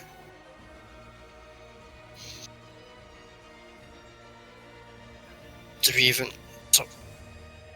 So that's all we know about him then? I believe Father Lucian passed on that he was also a priest. As to the temple, it's more like a cult. There's no real deity that everyone follows. It's Ezra's a noble knight that once fell, and people kind of worship her post-mortem. Right. Right. As to the execution, I do believe Isaac's going to be doing the execution tomorrow. I'm more interested I'll make my way upstairs. Thornblade, what do you mean the coffin maker's store was surrounded by the Order of the Black Sun? The Order of Black Suns, you know that there's only 100 of them around all of Barovia. I I've seen do. 8 of I them do. guarding that building. Only 8 in the That's- front where I see. That's almost a tenth of the entire order choosing to guard a Yes. stupid coffin store. What's happening? And don't forget, some also are just walking around the streets patrolling. So maybe a score of them in total. Okay. Potentially 25% of the entirety. But that means that there's something going on in that community. I did my best by using my beast senses to perceive what I gave a handsome reward to a rat for, a few blocks of cheese for. It went around. It got chased away from this old man. When this rat went inside, looked around. There were some coffins, and it went and then found some multiple rooms. You couldn't really see much on his eyes of rat, but the moment it was near the man frantically tried to chase it away. I mean, it is a rat. It was Come enough. on now. Yes, indeed. It was enough. Okay. It's peculiar that they would defend something so small as a coffin store. Probably the old man is the owner, but he was frantically making so many coffins. Like What? he was he was building coffins, and he was so tired of building them. But after he finally made one, he went straight to the next coffin. Why is Frantic. Why is he making all these new coffins? There's only one person being murdered tomorrow. The one question about it is, why is an old man being protected from 8 of the Black Suns Protected while building many coffins? or enforced? Maybe That is true. intimidated. Probably enforced, intimidated. But why more than one? That's what I'm asking. Brother?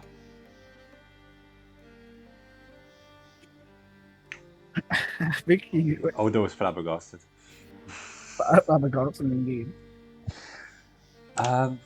Okay, well, if I had to make a guess,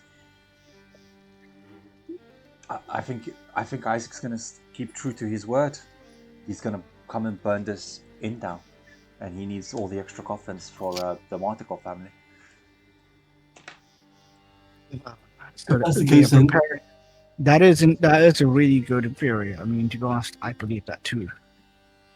They prepare it, and then they deal with it as soon as possible. What were you gonna If say, Isaac's brother? goal is to burn or to punish my family, then I will have to punish him.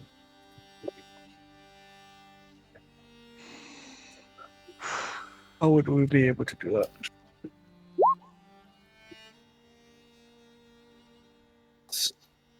Only one way to do so: to kill him. Send him to whatever god he belongs to, worships. Because he's definitely not a worshipper of Lathander. No. Have you seen that hand? It's twisted and misshapen, disgusting thing.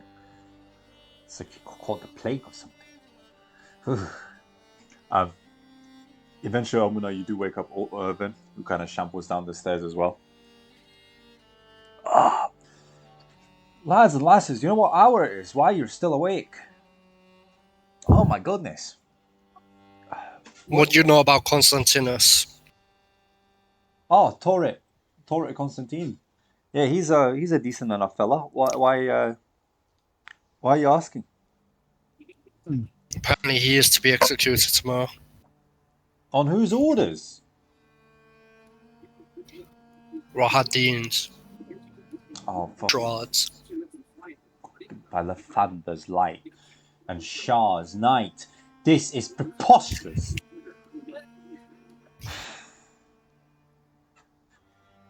Look. Torrit is a simple man, devoted to Ezra. He is no heretic. He has not rejected anyone. He just follows the fallen knight. She has been a faithful servant. She was a good, upstanding, altruistic person. And she has a bit of a cult around her. I see very little in the issue of faith. I sense something far deeper here. I'm sorry to say.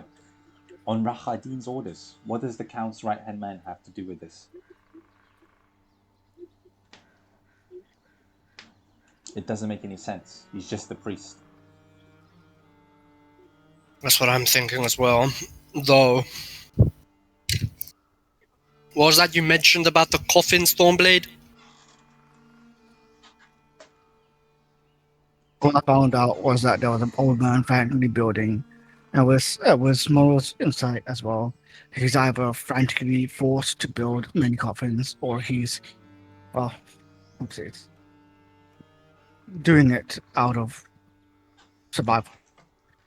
And Now- 8 guards out of 100 of the Black Suns are there.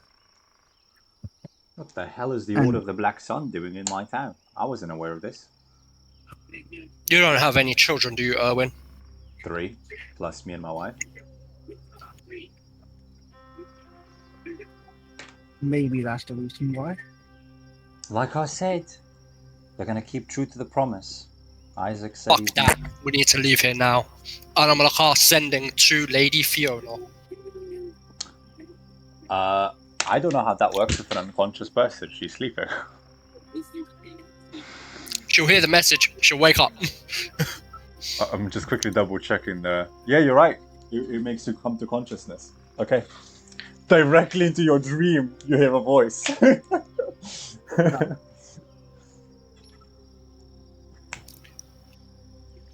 Lady Fiona,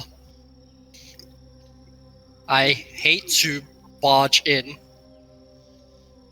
I'm on 7. I don't know. but it's emergency. Yeah. That's 10. Need place today. Multiple beds. 8 more. I agree to your terms. 22. Okay. Most excellent. I will open the door immediately. Come at Yeah. once. Pack your stuff now. We're leaving. This is quite sudden, my dear friends, but okay. And Everyone wake up! He's gonna say, and he's gonna use thaumaturgy to boom his voice through the building. Well, I guess we're gonna wake up. Yeah, you hear the loudest. Everyone wake up. You watch the Naninka, you watch Irvin, the entire family, the children get gathered with Brom and Bray. Eventually, the group, at this point, I believe 15 of you in total, all gather at the bottom of this inn. Some packed some quick backpacks, someone's dressed up, some of you are quickly mounting on your chainmail and your leather armor. Oh, this is Don't have much of a choice, do we? Well, we're going to be no, going forward. we do not look well. guys, are we really going out there? Morkan just speaks up. Me and my brother with Thornblade just avoided a vampire ambush. There were so many red-eyed creatures out there. Would you rather take your chances with the weaker vampires out there, or wait for Rahadin to arrive here to execute these lots? Oh, my cousins are about to be executed? Why else would Rahadin be coming here to execute a heretic, a simple heretic? It's because we sided with you. Oh, By the veins! How has he known already?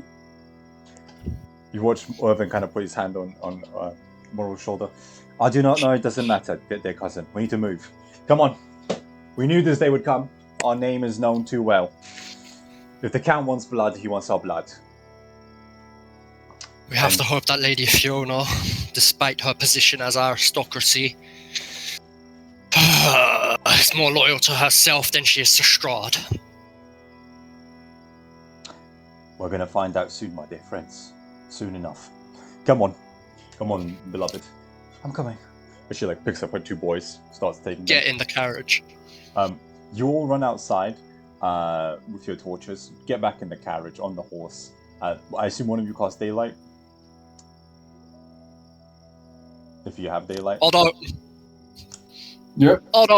daylight. Yeah, has been fast. Yep. My shield. A gigantic daylight appears. I believe that's your second level 3 spell slot. Appears around your carriage as you kind of push back. Literally, in Baldur's Gate 3, it's the second chapter, with like the light literally wherever you walk, pushing back the darkness. You can picture it that way. I'm struggling to find the words to describe it right now, but like a plague, the night gets pushed back in a 20-foot aura as you ride through the town, using your own memory to lead the carriage to Lady Fiona's home. Eventually, we haven't got to Act 2 yet. You lead them to Lady Fiona's, and you see the great mansion in front of you. Obviously, the streets and the place has been cleared out, but the front door has the 2 lanterns lit and the door wide open, with Lady Fiona in her nightgown, kind of waiting there with what seems to be a cup of something, just waiting for you to enter. Come now, dear children, come on. I do not have all night. Come on. It's not safe out there.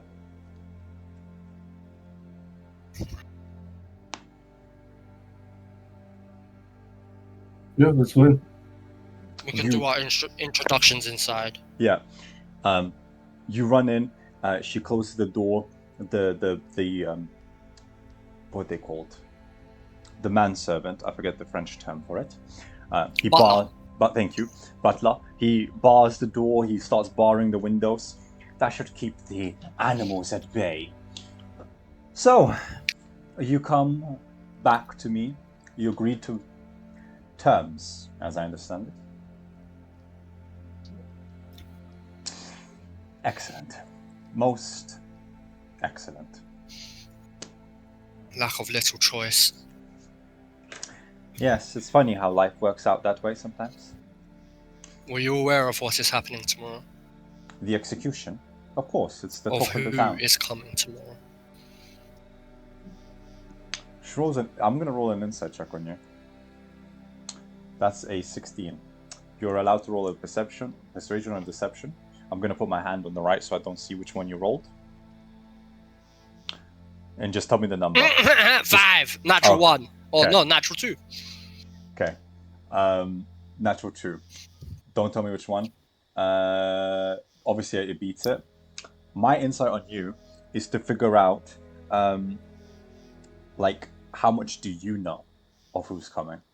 Because you're kind of passing it on almost like a open book, like digging for information. Yeah. Does she sense you? Miss Carmen. Okay, yeah, so she can. She senses that you're quite aware. Well, I assume the Count is gonna bring down Holy Fury, if I have to make a guess. I've been informed by my little birds that a new traveler has appeared, and in that moment, the blonde-locked, long-haired Mordenkainen walks in, cloaked behind you, Elminor. Ah, excellent. I see that my birds were right. You have managed to free the prisoner. Rahadin must be furious. Indeed. And he's coming here now. Oh, I don't doubt it. I don't doubt We it. need... I hate to be of a burden, But you need beds. but we need a safe homing for our companions and their children. This is my party. Lady Fiona, Watcher, Thornblade, Otto Vinshaw, John. I don't think I know John's second name. If he even has a second name from Elminor's perspective. He does. I don't think he ever shared it though. No. Muriel. Winshaw. Yennefer.